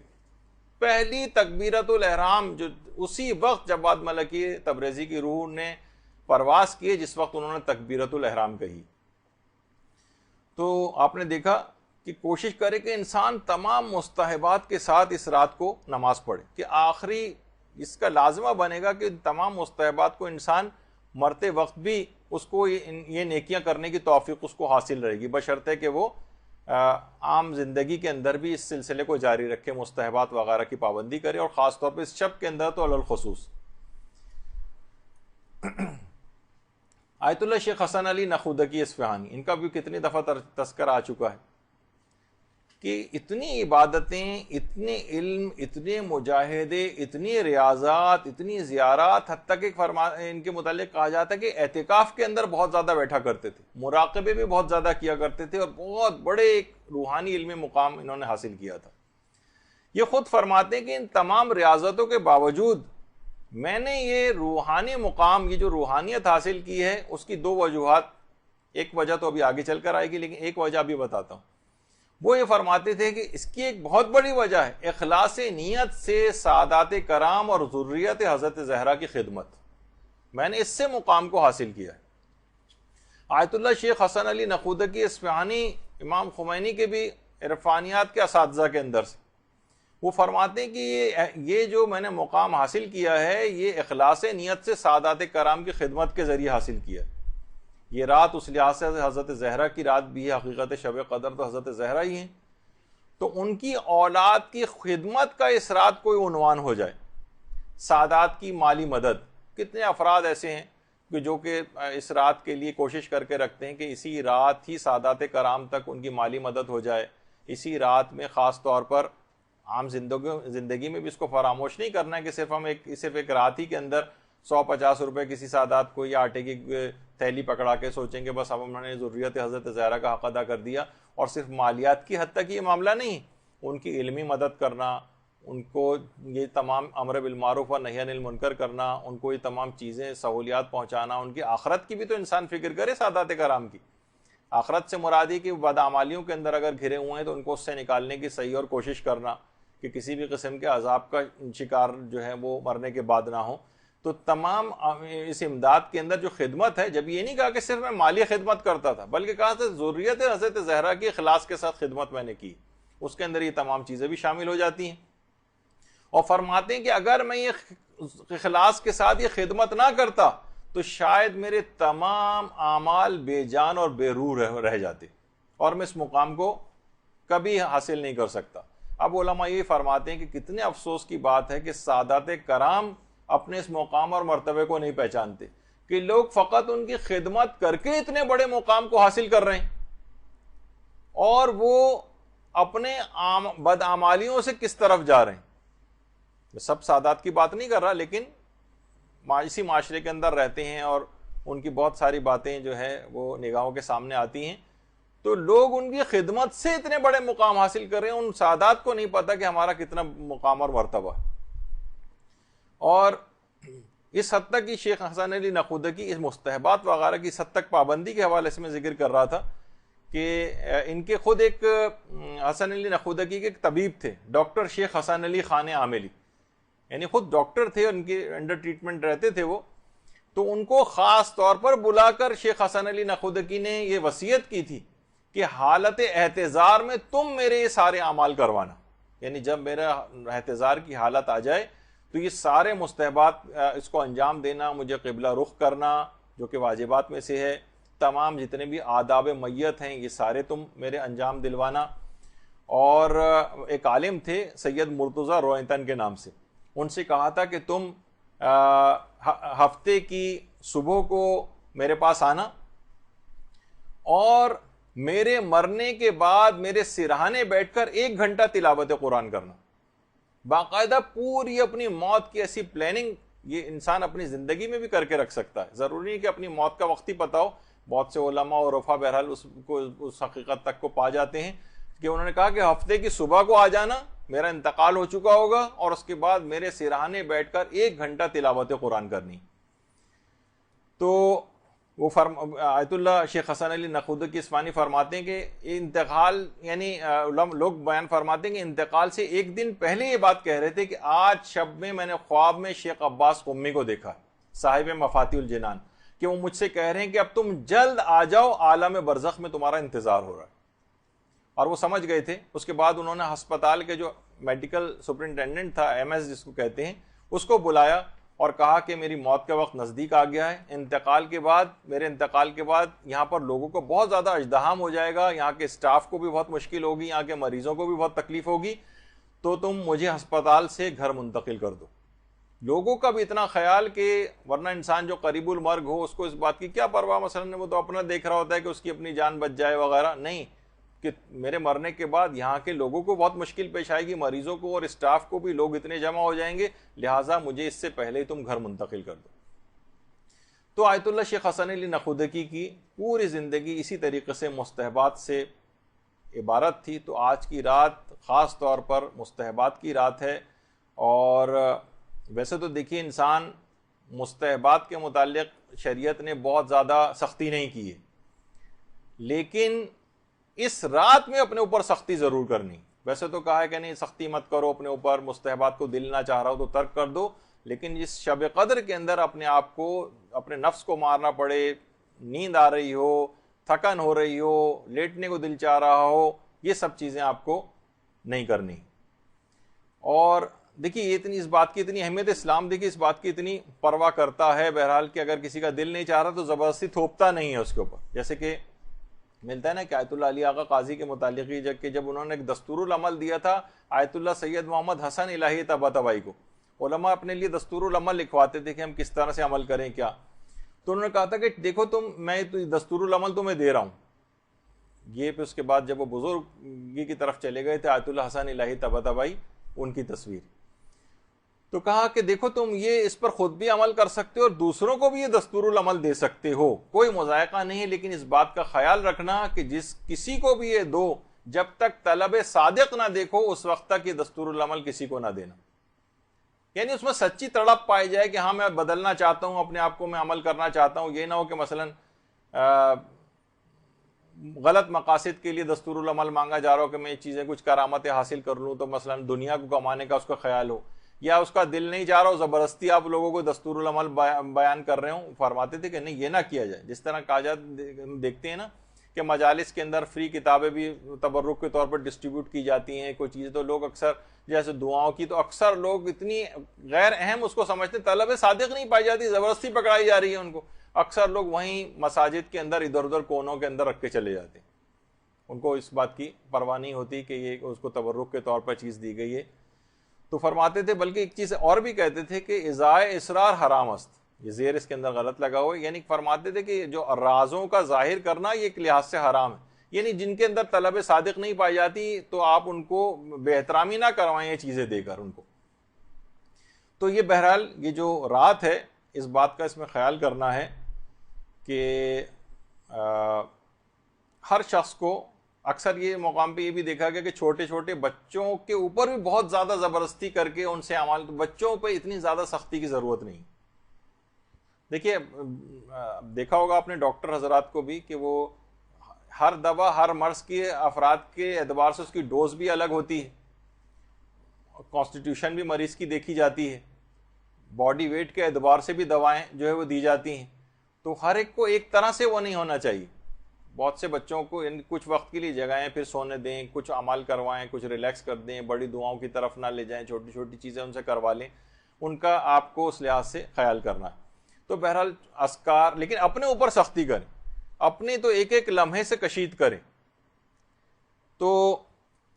خاص طور پر علماء فرماتے ہیں اس رات جب آپ تھوڑا سا لیٹ بھی جائیں, تھکن بھی اگر آپ کو محسوس ہو رہی ہو, تو ہلکے پھلکے طریقے سے آپ کم سے کم جس وقت آرام بھی کر رہے ہیں اس وقت بھی اذکار الہی زبان کے اوپر جاری رہیں شب قدر میں. خاص طور پر جو اذکار کا جو سردار ہے جس کو لا الہ الا اللہ کا جو کلمہ ہے، کہتے ہیں اس کو تو ہونٹوں کی معمولی سی حرکت دینے کی بھی ضرورت نہیں ہے. اس کلمے کو آپ پڑھ کے دیکھ لیں تو بہت اس میں ہونٹوں کی حرکت کی بھی ضرورت نہیں. یعنی مرتا ہوا شخص کے لیے بھی سہولت پروردگار نے رکھی ہے کہ جو مرتا ہوا شخص ہونٹوں کو حرکت دینے کے بھی قابل نہیں ہوتا ہے، تاکہ اس کے لیے بھی اس کلمے کو انتہائی آسان بنا دیا جائے کہ جو حرکت بھی ہونٹوں کو نہیں دے سکتا وہ بھی مرتے وقت کم سے کم اس کلمے کو ادا کر دے.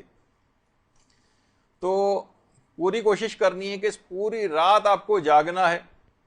پوری رات جاگنا ہے. 1 منٹ کو بھی اس کے اندر کوشش کریں کہ آپ نہ سوئیں. اور جب یہ رات پوری جاگ کر آپ گزار لی آپ نے، تو آیت اللہ شاہ آبادی یہ فرماتے تھے کہ اگر کسی شخص کو شب قدر پوری رات جاگنے کی توفیق نصیب ہو جائے تو اسے چاہیے کہ حضرت زہرا پر درود بھیجے.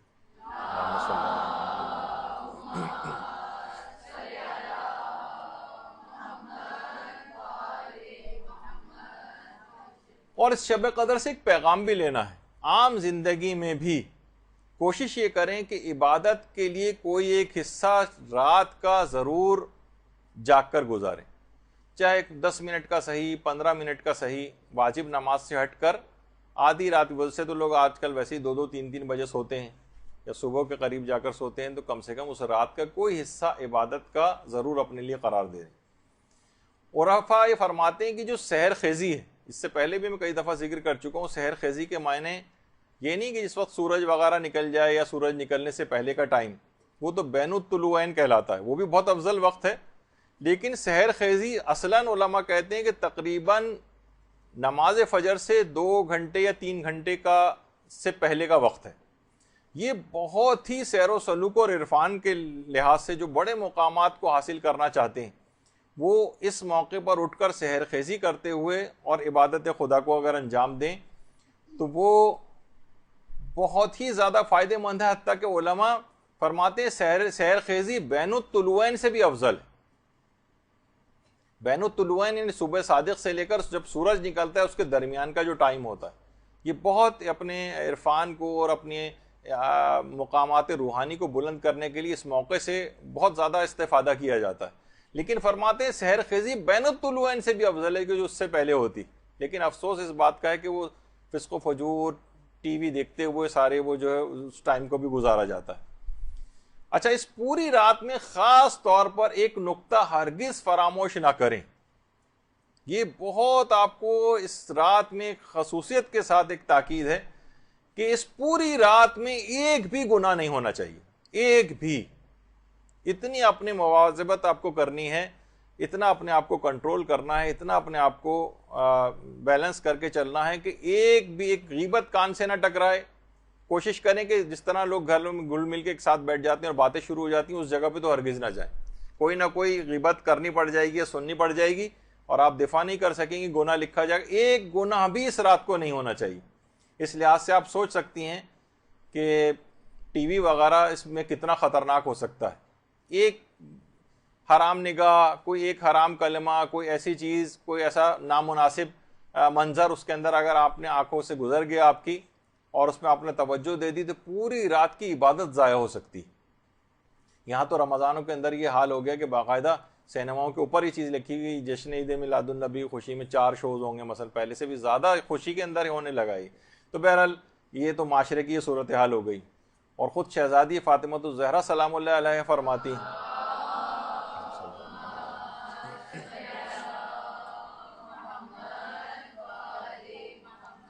کہ اگر روزے دار کے مثلا یہ اعضاء و جوارے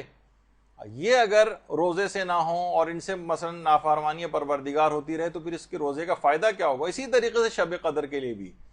کہ اس کی شب قدر کے سارے اعمال ضائع ہو جائیں گے اگر کوئی اس میں ایک گناہ بھی کسی نے کر لیا. یہی وجہ ہے کہ آیت اللہ حسن علی نقودکی اصفہانی یہ فرماتے تھے کہ اگر کوئی 40 روز تک بھی ریاضتیں انجام دیتا رہے اور 1 سیکنڈ کو بھی اس میں نمازوں کو اور عبادات کو ترک نہ کرے، لیکن ایک نماز فجر 40 دنوں میں فقط 1 دفعہ نماز فجر قضا کر دے، تو 40 دن کے اعمال ہبا منصورہ ہو جائیں گے. ریت کے ذرے جس طریقے سے اڑا کے رکھ دیتے ہیں نا اس کو, یہ اس کی مانند بکھر کے رہ جائیں گے, اتنے ضائع ہو جائیں گے اعمال. اگر اس نے 40 روز تک مسلسل 1 سیکنڈ کو بھی ناغہ نہیں کی, عبادتیں انجام دی اور فقط 1 دن کی نماز فجر قضا کر دی. خود فرماتے تھے کہ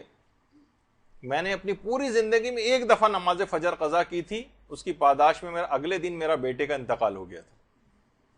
اور وہ فرماتے تھے کہ اگر ایک رات کو بھی کبھی سمجھانے کے لیے اس قسم کی باتیں ہوتی کہ اگر ایک رات بھی میں نماز شب کو قضا کر دوں تو اگلے دن انتظار کرتا ہوں مصیبتوں کے آنے کا, کہ جو میں نے کل نماز شب قضا کی ہے آج اب دیکھیں کون سی مصیبت آتی ہے, اب دیکھیں کون سی مصیبت آتی. وہ فرماتے تھے کہ ایک بھی انسان اگر مکروہ کام کو انجام دے تو اس کی روح تنزلی کا شکار ہو جاتی, یعنی وہ نیچے کی طرف تیزی کے ساتھ سفر شروع کر دیتا ہے. تو حرام کا سوچیے کتنا زیادہ اثر ہوگا. وہ کہتے تھے ایک مستحب کے اعمال انجام دینے کے بعد روح کو جو ترقی ملتی ہے اس کو سوچا نہیں جا سکتا, تو سوچیے واجبات پر عمل آپ کی روح کو کہاں پر لے جائے گا.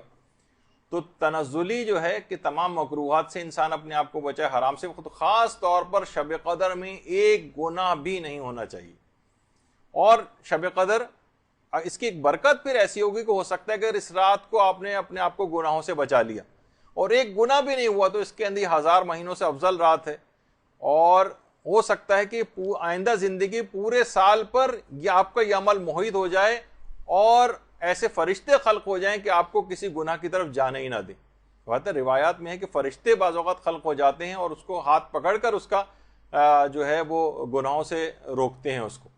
تو اس قسم کی کوئی صورتحال اس کے ساتھ بھی ہو سکتی ہے. تو یہی وجہ ہے کہ کتنے دیکھیے ایسی چیزیں ہیں. حذیفہ یمانی فرماتے کہ پیغمبر نے فرمایا کہ کچھ لوگ قیامت کے دن اس حال میں پیش ہوں گے کہ ان کی نیکیاں پہاڑ کی مانند دکھائی دیں گی, لیکن اللہ ان کی نیکیوں کو غبار بنا کے اڑا دے گا. پھر انہیں دوزخ بھیجا جائے گا. اس وقت سلمان فارسی اٹھے اور کہا کہ اللہ کے رسول ذرا وضاحت فرمائیے کون لوگ ہوں گے. تو آپ نے فرمایا وہ لوگ ہوں گے جو نمازیں پڑھتے تھے, روزے رکھتے تھے, تہجد گزار تھے, لیکن عیب یہ تھا کہ جب بھی ان کے سامنے کوئی حرام کام کرنے کا موقع آتا تھا تو فوراً اس میں کود پڑتے تھے اور اس کا ارتکاب کر لیتے تھے. تو یعنی ہمارے سامنے کوئی موقع پیش آیا فوراً ہم نے ارتکاب کر لیا, کوئی ریزسٹنس ہی نہیں ہے. ہاں عبادت بھی انجام دے رہے ہیں, گناہ بھی ہو رہے ہیں. جیسے کہ آج کل ٹی وی آج کل یہی کام کر گئے, نمازیں بھی پڑھیے, گانے بھی سن لیں, نمازیں بھی پڑھ لیے, ڈانس بھی کر لیں, نمازیں بھی پڑھ لیں, قوالیاں بھی مثلاً پڑھتے رہیں وغیرہ. تو یہ سب چیزیں کیا ہوگا کہ ایک ایسی چیز ہو گئی کہ اسلام اور گناہ کو آپس میں ملا کر چلیں. یہی دین اور دنیا کی اسی کے اندر فلاح ہے کہ دونوں چیزیں اس طرح سے ساتھ ہوں, گناہ بھی ہوتے جائیں اور نیکیاں بھی. یہ میڈیا کا تو اسلام ہو سکتا ہے لیکن بہرحال اللہ کے رسول کا اسلام یہ نہیں. فرماتے ہیں کہ ان کی نیکیوں کو اڑا کے رکھ دیا جائے گا. تو یہی اس رات کے اندر بھی خطرہ پایا جا رہا ہے کہ اس رات خوب عبادتیں ہو رہی ہیں, خوب عبادتیں ہو رہی ہیں, لیکن ایک گناہ بھی ہوا تو ساری نیکیاں اڑا کے رکھ دی جائیں گی اور اس عبادت کا کوئی فائدہ نہیں ہوگا. تو اچھا اب ایک چیز اور بھی ہے, یہ کیسے بچائیں اس کو کہ اللہ ہم سے اس رات کی طفیل, خاص طور پر رمضان کی وجہ سے تو ہر رات اس دعا کو پڑھنا ہے, لیکن روایت میں پیغمبر نے فرمایا کہ جو شخص بھی رمضان میں ہر واجب نماز کے بعد اس دعا کو پڑھے گا اللہ اس کے قیامت تک کے گناہوں کو معاف کر دے گا. اللہم ادخل علی اہل القبور السرور والی جو دعا ہے, تو یہ بھی اس شب قدر کے اندر خاص طور پر تاکہ آئندہ کے لیے بھی گناہوں سے حفاظت ہو جائے. شب قدر میں صرف خالی گناہ سے اپنے آپ کو نہیں بچانے کہ اگلے دن سے پھر شروع کر دیں گے, نہیں, آئندہ زندگی میں بھی گناہوں سے مکمل حفاظت ہو جائے گی. تو دعاؤں کا سہارا ہے اس کے لیے. اور گناہوں سے حفاظت توفیق کے لیے ایک کام آیت اللہ تقی بہجت نے بتایا, وہ بھی انجام دیں کہ مکہ, مدینہ, نجف, کربلا, سامرہ, کاظمین, مشہد, قم میں مدفون ہستیوں کو ایک سورہ الحمد اور ایک اور سورہ ہدیہ کیے جائے تو اس عمل سے گناہوں سے حفاظت اور توبہ کی توفیق نصیب ہو جاتی. درود بھیجیے محمد علیہ وسلم.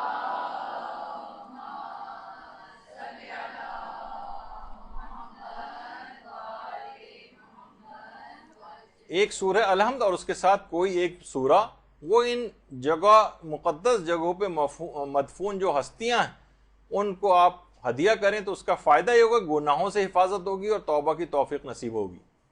بہترین عمل ہے اس رات کو کرنے کے حوالے سے تاکہ آئندہ زندگی میں بھی اپنے آپ کو گناہوں سے بچایا جا سکے. اور فقط اس رات کی حد تک محدود نہ ہوا جائے کہ اس رات کو کوئی گناہ نہ ہو بلکہ آئندہ زندگی میں بھی نہ ہو۔ ایک چیز اور بھی علماء نے اس کی تاکید کی ہے، وہ یہ کہ دیکھیے اتنی عظیم رات آپ کو مل رہی ہے، اس پر پروردگار کا جتنا بھی شکر ادا کیا جائے کم ہے۔ تو اس عظیم رات کے ملنے پر ایک طویل سجدہ شکر انجام دیں۔ شب سیر سلوک اور عرفان بغیر سجدے کے کیسے حاصل ہو سکتی؟ اس رات ایک طویل سجدہ شکر جو انجام دیں۔ دیکھیے ویسے تو علماء فرماتے ہیں سارے آئمہ کے جو سجدے ہیں وہ سب بندگی کے ارکان میں سے ہیں اور سبھی کے سجدے ایسے ہیں، لیکن خاص طور پر سجدہ امام موسیٰ کاظم علیہ السلام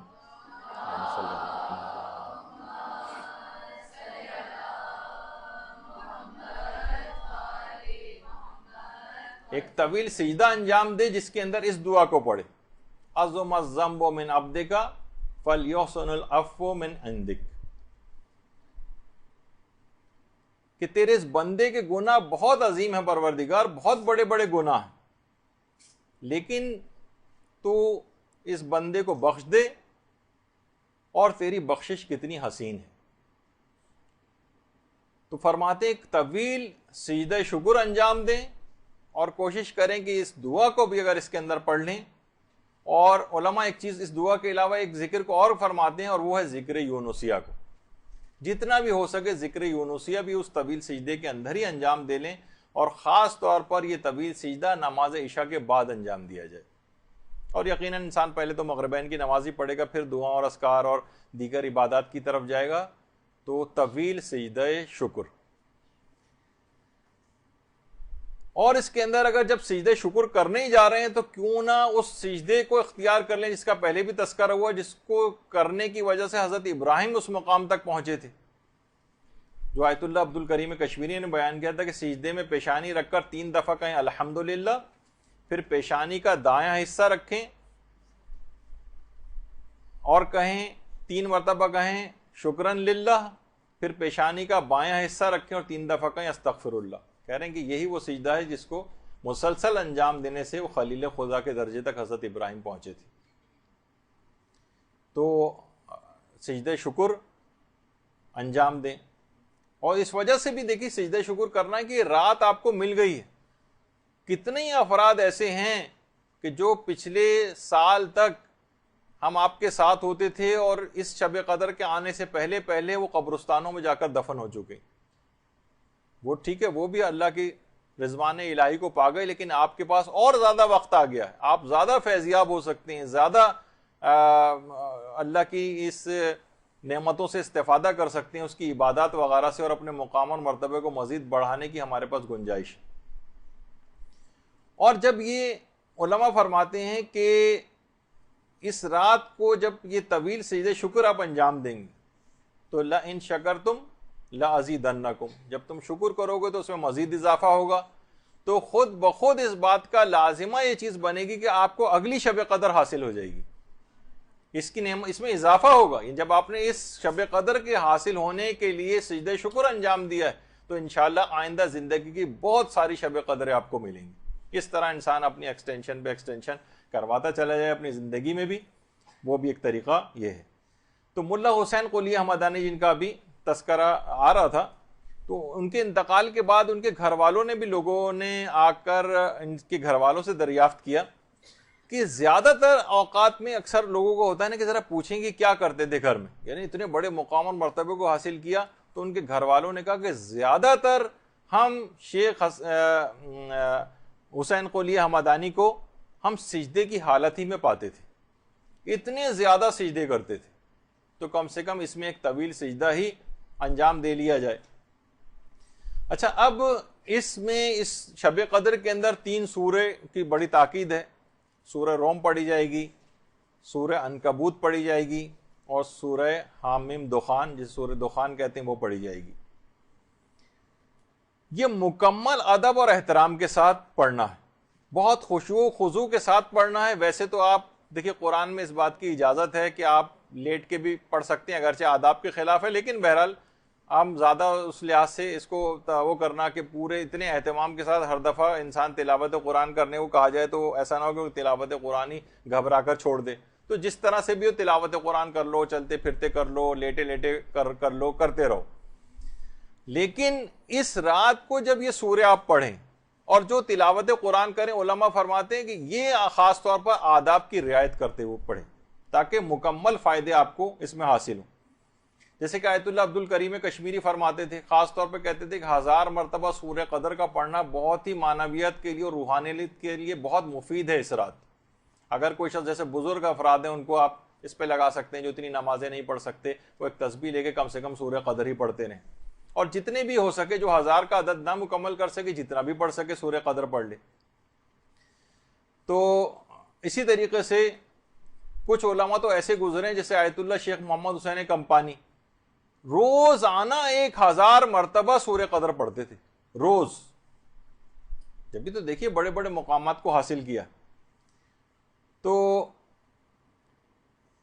اب کسی نے شیخ عبد الکریم کشمیری سے پوچھا, نہیں سید عبد الکریم کشمیری سے, کہ آپ نے بتایا تھا کہ 1000 مرتبہ سورہ قدر پڑھی جائے, تو میں نے 1000 دفعہ سورہ قدر پڑھی ہے لیکن میں نے دیکھا کوئی اثر ہی مرتب نہیں ہوا, اب میں کیا کروں؟ تو انہوں نے کہا کہ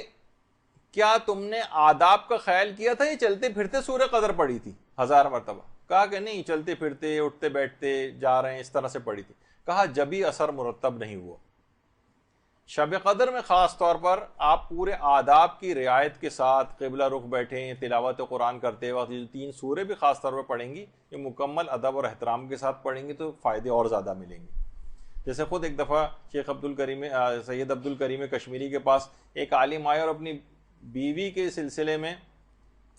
بڑی شکایت کی کہ اس نے دیکھیں علماء کی بیویاں بھی اس قسم کی آ جاتی ہیں اور بہت سی عورتوں کے شوہر بھی بہت خراب ان کو مل جاتے ہیں, کہ اتنا زیادہ مجھے پریشان کر کے رکھا ہوا ہے کہ اپنی پریشانی کی شکایت لے کر عبد الکریم کشمیری کے پاس آئے کہ مجھے حل بتائیے کہ میں کیا کروں. دیکھیے کسی شخص نے ایک دفعہ وہ کہا تھا نا کہ بوتل کا جن کسی کو مل گیا تھا اور اس نے بوتل کے جن سے فرمائش کی کہ کچھ ایسا کرو کہ ہر عورت اپنے شوہر کا احترام کرنے لگے اور بہت اچھے طریقے سے پیش آئے. تو بوتل کا جن دوبارہ بوتل میں جا کے بیٹھ گیا اور کہا چچا میاں ذرا کارک اوپر سے کس کے لگانا. تو مقصد کہنے کا یہ ناممکن چیز تو مجھے کام بتا رہا ہو, ایسا ہو ہی نہیں سکتا. تو بہرحال آئے وہ کہنے کے میں کیا کروں, مجھے تو کوئی طریقہ بتائیے. کہا کہ تم گھر میں بہت زیادہ تلاوت قرآن کرو تو یہ گھریلو جھگڑے سارے ختم ہو جائیں گے. دیکھیے گھریلو جھگڑے کا ایک بہت بڑا یہ بھی ہے کہ گھروں میں تلاوت قرآن ختم ہو گئی. ان عالم نے کہا کہ واقعی آپ نے صحیح فرمایا, ان روزانہ کی لڑائی جھگڑوں کی وجہ سے گزشتہ 2 سال سے میں گھر میں ایک دفعہ بھی تلاوت قرآن نہیں کر سکا تھا. تو گھروں میں خالی صرف یہی نہیں کہ تلاوت قرآن بھی اگر آپ کو کرنی ہے تو صرف اس رات کی حد تک کرنی ہے, نہیں, اس کا اس کو پورے سال پر بھی محیط کرنا. یہی وجہ ہے کہ آیت اللہ شیخ مجتبہ لنکرانی وہ خود فرماتے تھے کہ آخری عمر میں بہت زیادہ قرآن پڑھنے لگے تھے, انتقال سے پہلے بہت ہر وقت قرآن پڑھتے نظر آتے تھے, اور فرماتے تھے کاش بہت سی کتابوں کو جوانی میں پڑھنے سے بہتر تھا میں قرآن کے اوپر ہی وقت لگاتا. ہم دیکھیے بہت سارے جب علوم حاصل کر رہے ہوتے ہیں نا تو کچھ ایسی علوم کی طرف بھی چلے جاتے ہیں جو اتنے فائدے مند نہیں ہوتے. تو آپ کو یاد ہوگا کہ امام خمینی نے نسخہ کیمیا جن شیخ حسن علی نخودگی اصفہانی سے حاصل کیا تھا, جن کا کئی دفعہ تذکر آ چکا ہے. ایک طریقہ تو وہ سادات کرام کی خدمت کا انہوں نے بتایا تھا جس سے انہوں نے اس عظیم مقام کو حاصل کیا. دوسرا طریقہ جو میں نے کہا تھا آگے چل کے بتاؤں گا وہ یہ طریقہ ہے. فرماتے ہیں کہ مشہد کے قیام میں 4 سال تک میں نے مسلسل روزانہ شب سے قرآن کی تلاوت شروع کرتا تھا اور صبح تک پورا قرآن ختم کر لیتا تھا, اور اس قرآن کو ختم کرنے کے بعد روزانہ 4 سال تک روزانہ ایک قرآن ختم کر کے اس کو ہدیہ کرتا تھا امام رضا علیہ الصلوۃ والسلام کی خدمت میں.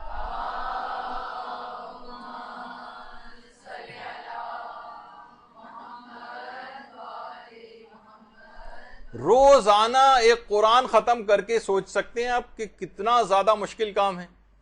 رات میں قرآن شروع کرتے تھے، صبح تک ختم کرتے تھے اور اس کو خدمت امام رضا میں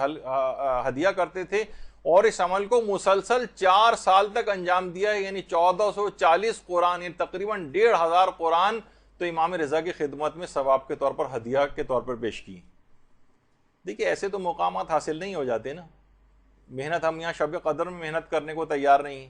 اور راہیں ڈھونڈ رہے ہوتے ہیں کہ یہ 10 دفعہ پڑھنے کے بجائے 1 دفعہ ہی پڑھ لیں، اور لان جو ہے 100 دفعہ کے بجائے 1 دفعہ ہی پڑھ لیں، ہر وقت شارٹ کٹس کی تلاش کے اندر رہتے ہیں، تو بہرحال پھر وہ جب ہی کسی مقام کو حاصل بھی نہیں کر پاتے۔ تو دیکھیے اس قرآن سے کتنے مقامات عالیہ کو حاصل کیا اسی قرآن کی تلاوت سے۔ تو اس قرآن کو کوشش کریں کہ اپنے اندر بھی اتاریں، یہی وجہ ہے کہ آیت اللہ حسن زادہ عاملی فرماتے تھے قرآن شب قدر میں نازل ہوا، شب قدر میں قرآن دل میں اتارو گے تو تمہاری ذات کا حصہ بن جائے گا، اگر فقط سر پر رکھو گے تو 5 منٹ بعد یہ الگ ہو جائے گا، تم الگ ہو جاؤ گے۔ صرف اگر سر کی حد تک، ابھی آپ نے دیکھی تھی نا ایک تصویر، وہ فیشن زدہ ناخن آپ نے دیکھے تھے، اس میں وضو بھی ممکن نہیں ہے جس کے اوپر، اور اس میں پھر آپ جو ہے اس قسم کے اعمال انجام دے رہے ہوں، تو پھر اس کا مطلب ہے کہ ذات کا حصہ قرآن بنا نہیں، یہ الگ تم الگ، اس کے اوپر عمل کرو قرآن کے اوپر۔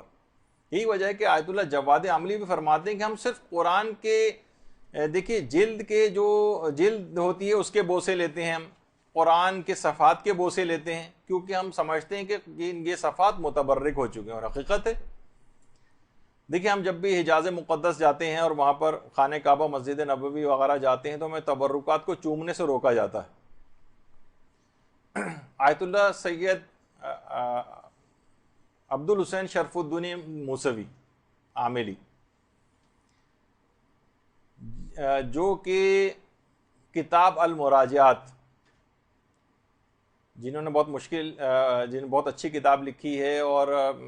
مذہب اہل بیت کے نام سے اردو میں ترجمہ ہوئی، فارسی میں المناظرات کے نام سے ترجمہ ہوئی، صاحب المراجعات ہی کہلاتے ہیں۔ اور جب یہ حج پر تشریف لے گئے تھے، اور باقاعدہ شاید وہ پہلے عالم دین ہیں گزشتہ کئی سو سالوں کے اندر کہ جنہوں نے مسجد الحرام میں باقاعدہ ان کی امامت میں نماز تک ادا کی گئی، مسجد الحرام میں، عبد الحسین شرف الدین موسوی۔ تو اس زمانے کا جو بادشاہ تھا ملک عبد العزیز، ان سے ملاقات بھی ہوئی، تو آپ نے بادشاہ کو چمڑے کی ایک جلد میں قرآن کا تحفہ پیش کیا۔ بادشاہ نے اس کو لیا، چوما، پیشانی اس کے اوپر رکھی، فوراً آپ نے کہا ہے بادشاہ آپ نے اس کی جلد کا بوسہ کیوں لیا، یہ تو بکری کی کھال کا بنا ہوا ہے۔ بادشاہ نے کہا میں نے اس کا بوسہ نہیں لیا، بلکہ اس کے اندر جو موجود قرآن ہے اس کی تعظیم میں نے کی۔ تو فوراً آپ نے کہا احسنت، اے بادشاہ ہم شیعہ بھی رسول کی زری کو اسی احترام اور تعظیم کی خاطر ہی بوسہ دیتے ہیں۔ اللہم صلی علی محمد وعلی محمد۔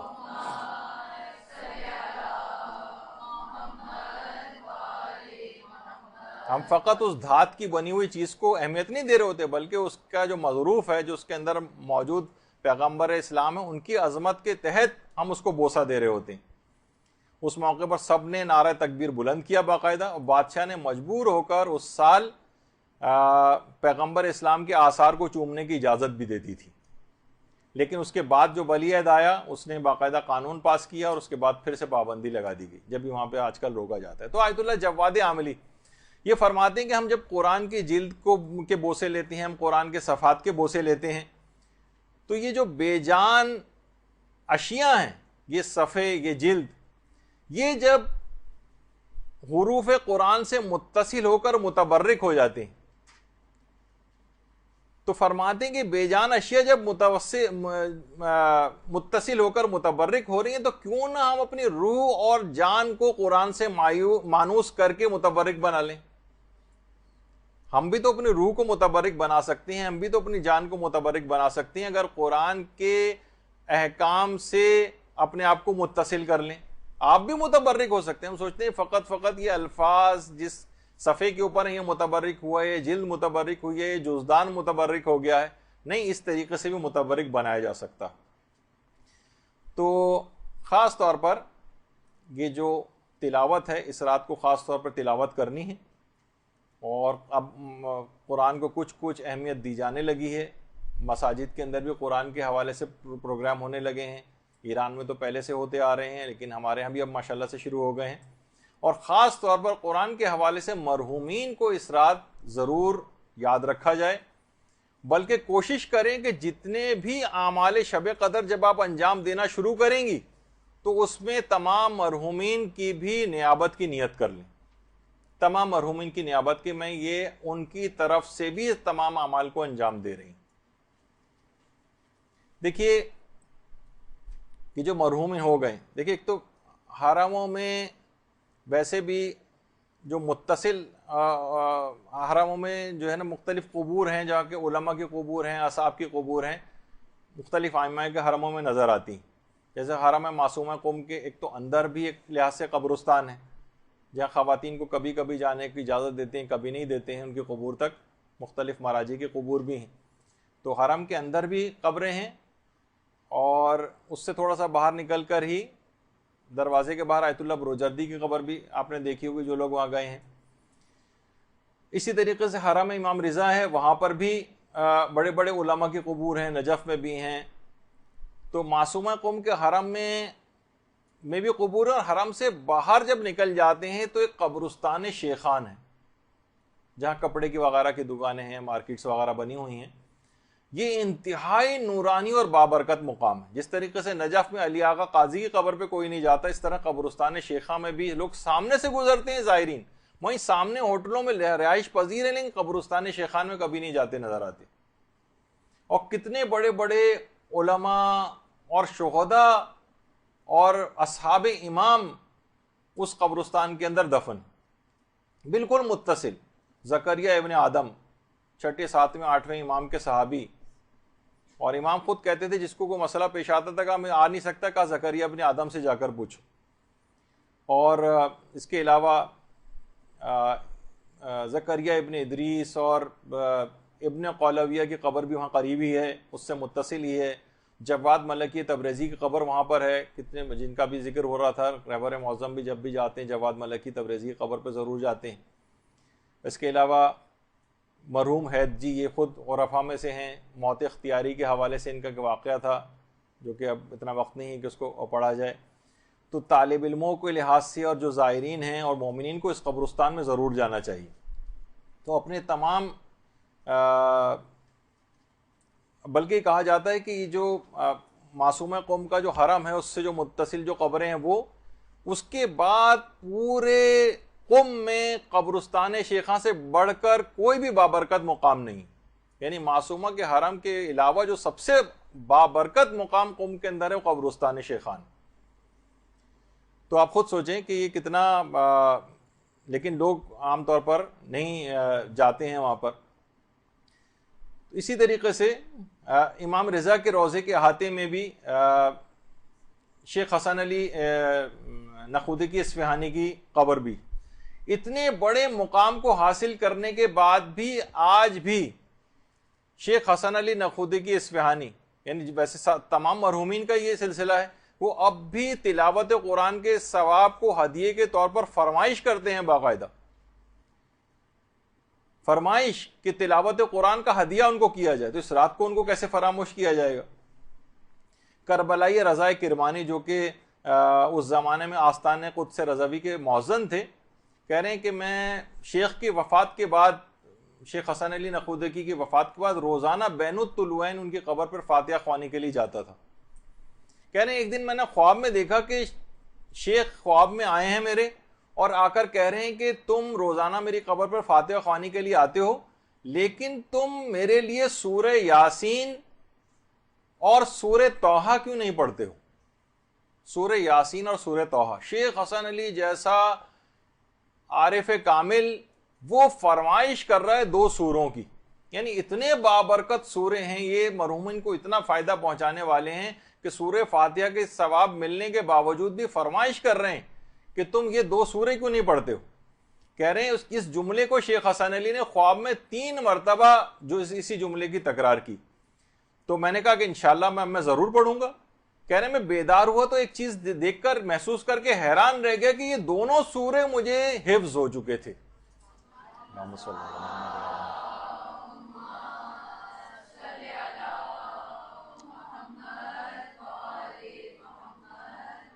اور کہہ رہے ہیں اس کے بعد میں نے روزانہ جا کر ان سوروں کی تلاوت شروع کر دی،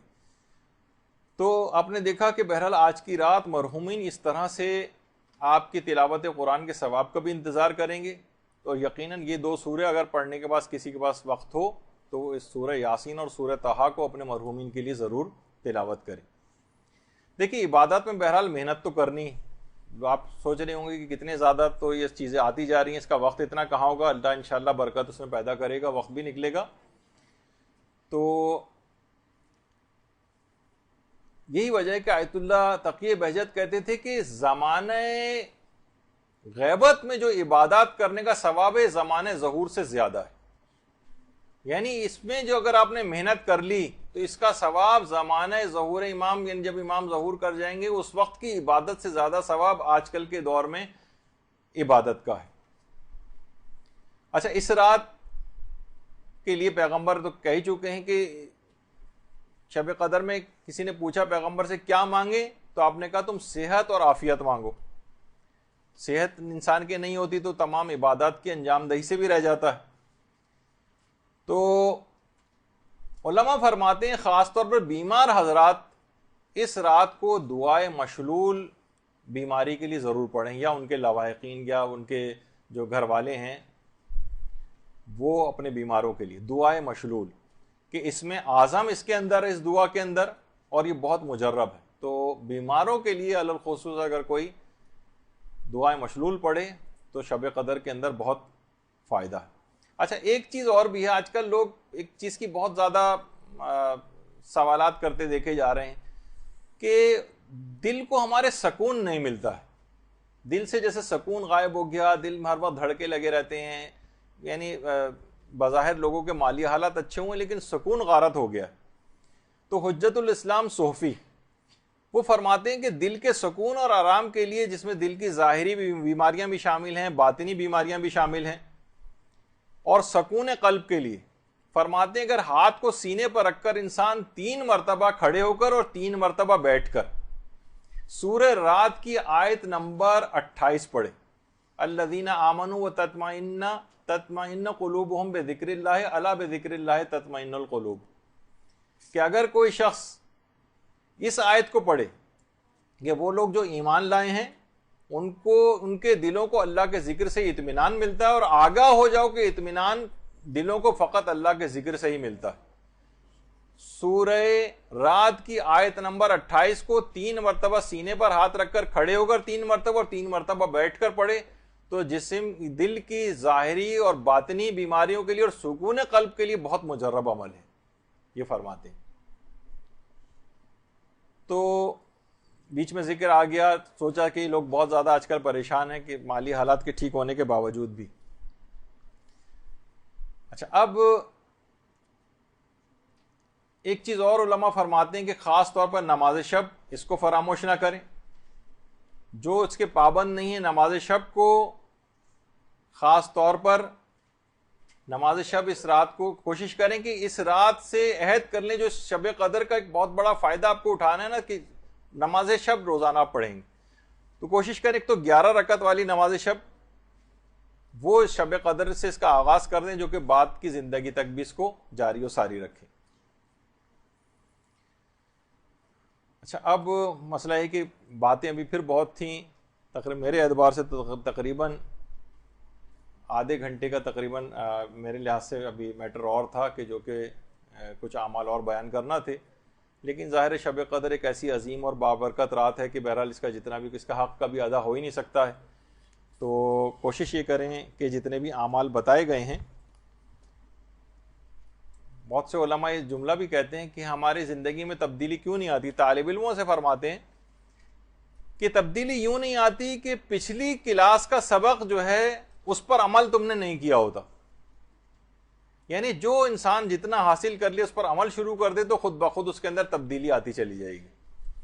ہمارے ساتھ یہ کہ جتنی بھی چیزیں بتائی گئی ہیں اس پر عمل کرنا شروع کر دیں، انشاءاللہ پھر اپنے نفس کے اندر بہت تبدیلیاں آپ کو نظر آئیں گی۔ یہ رات دعاؤں کی رات ہے، قبولیت کی رات ہے، کوشش کریں، گڑ گڑائیں،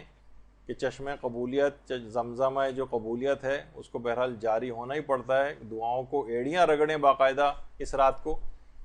تو انشاءاللہ تمام اپنی دعاؤں کو بھی آپ قبول کروا لیں گے، اپنی زندگی کے اندر ایک ایسی پرماننٹ تبدیلی بھی لے کر آئیں گے کہ آئندہ زندگی میں انسان کوئی گناہ نہ کرے اور مکمل زندگی کو اطاعت الہی میں گزارے۔ باتیں بہت سی ہیں لیکن اب اتنا وقت نہیں کہ مزید آگے بڑھائیں۔ وصلی اللہ علی محمد و آلہ الطیبین الطاہرین۔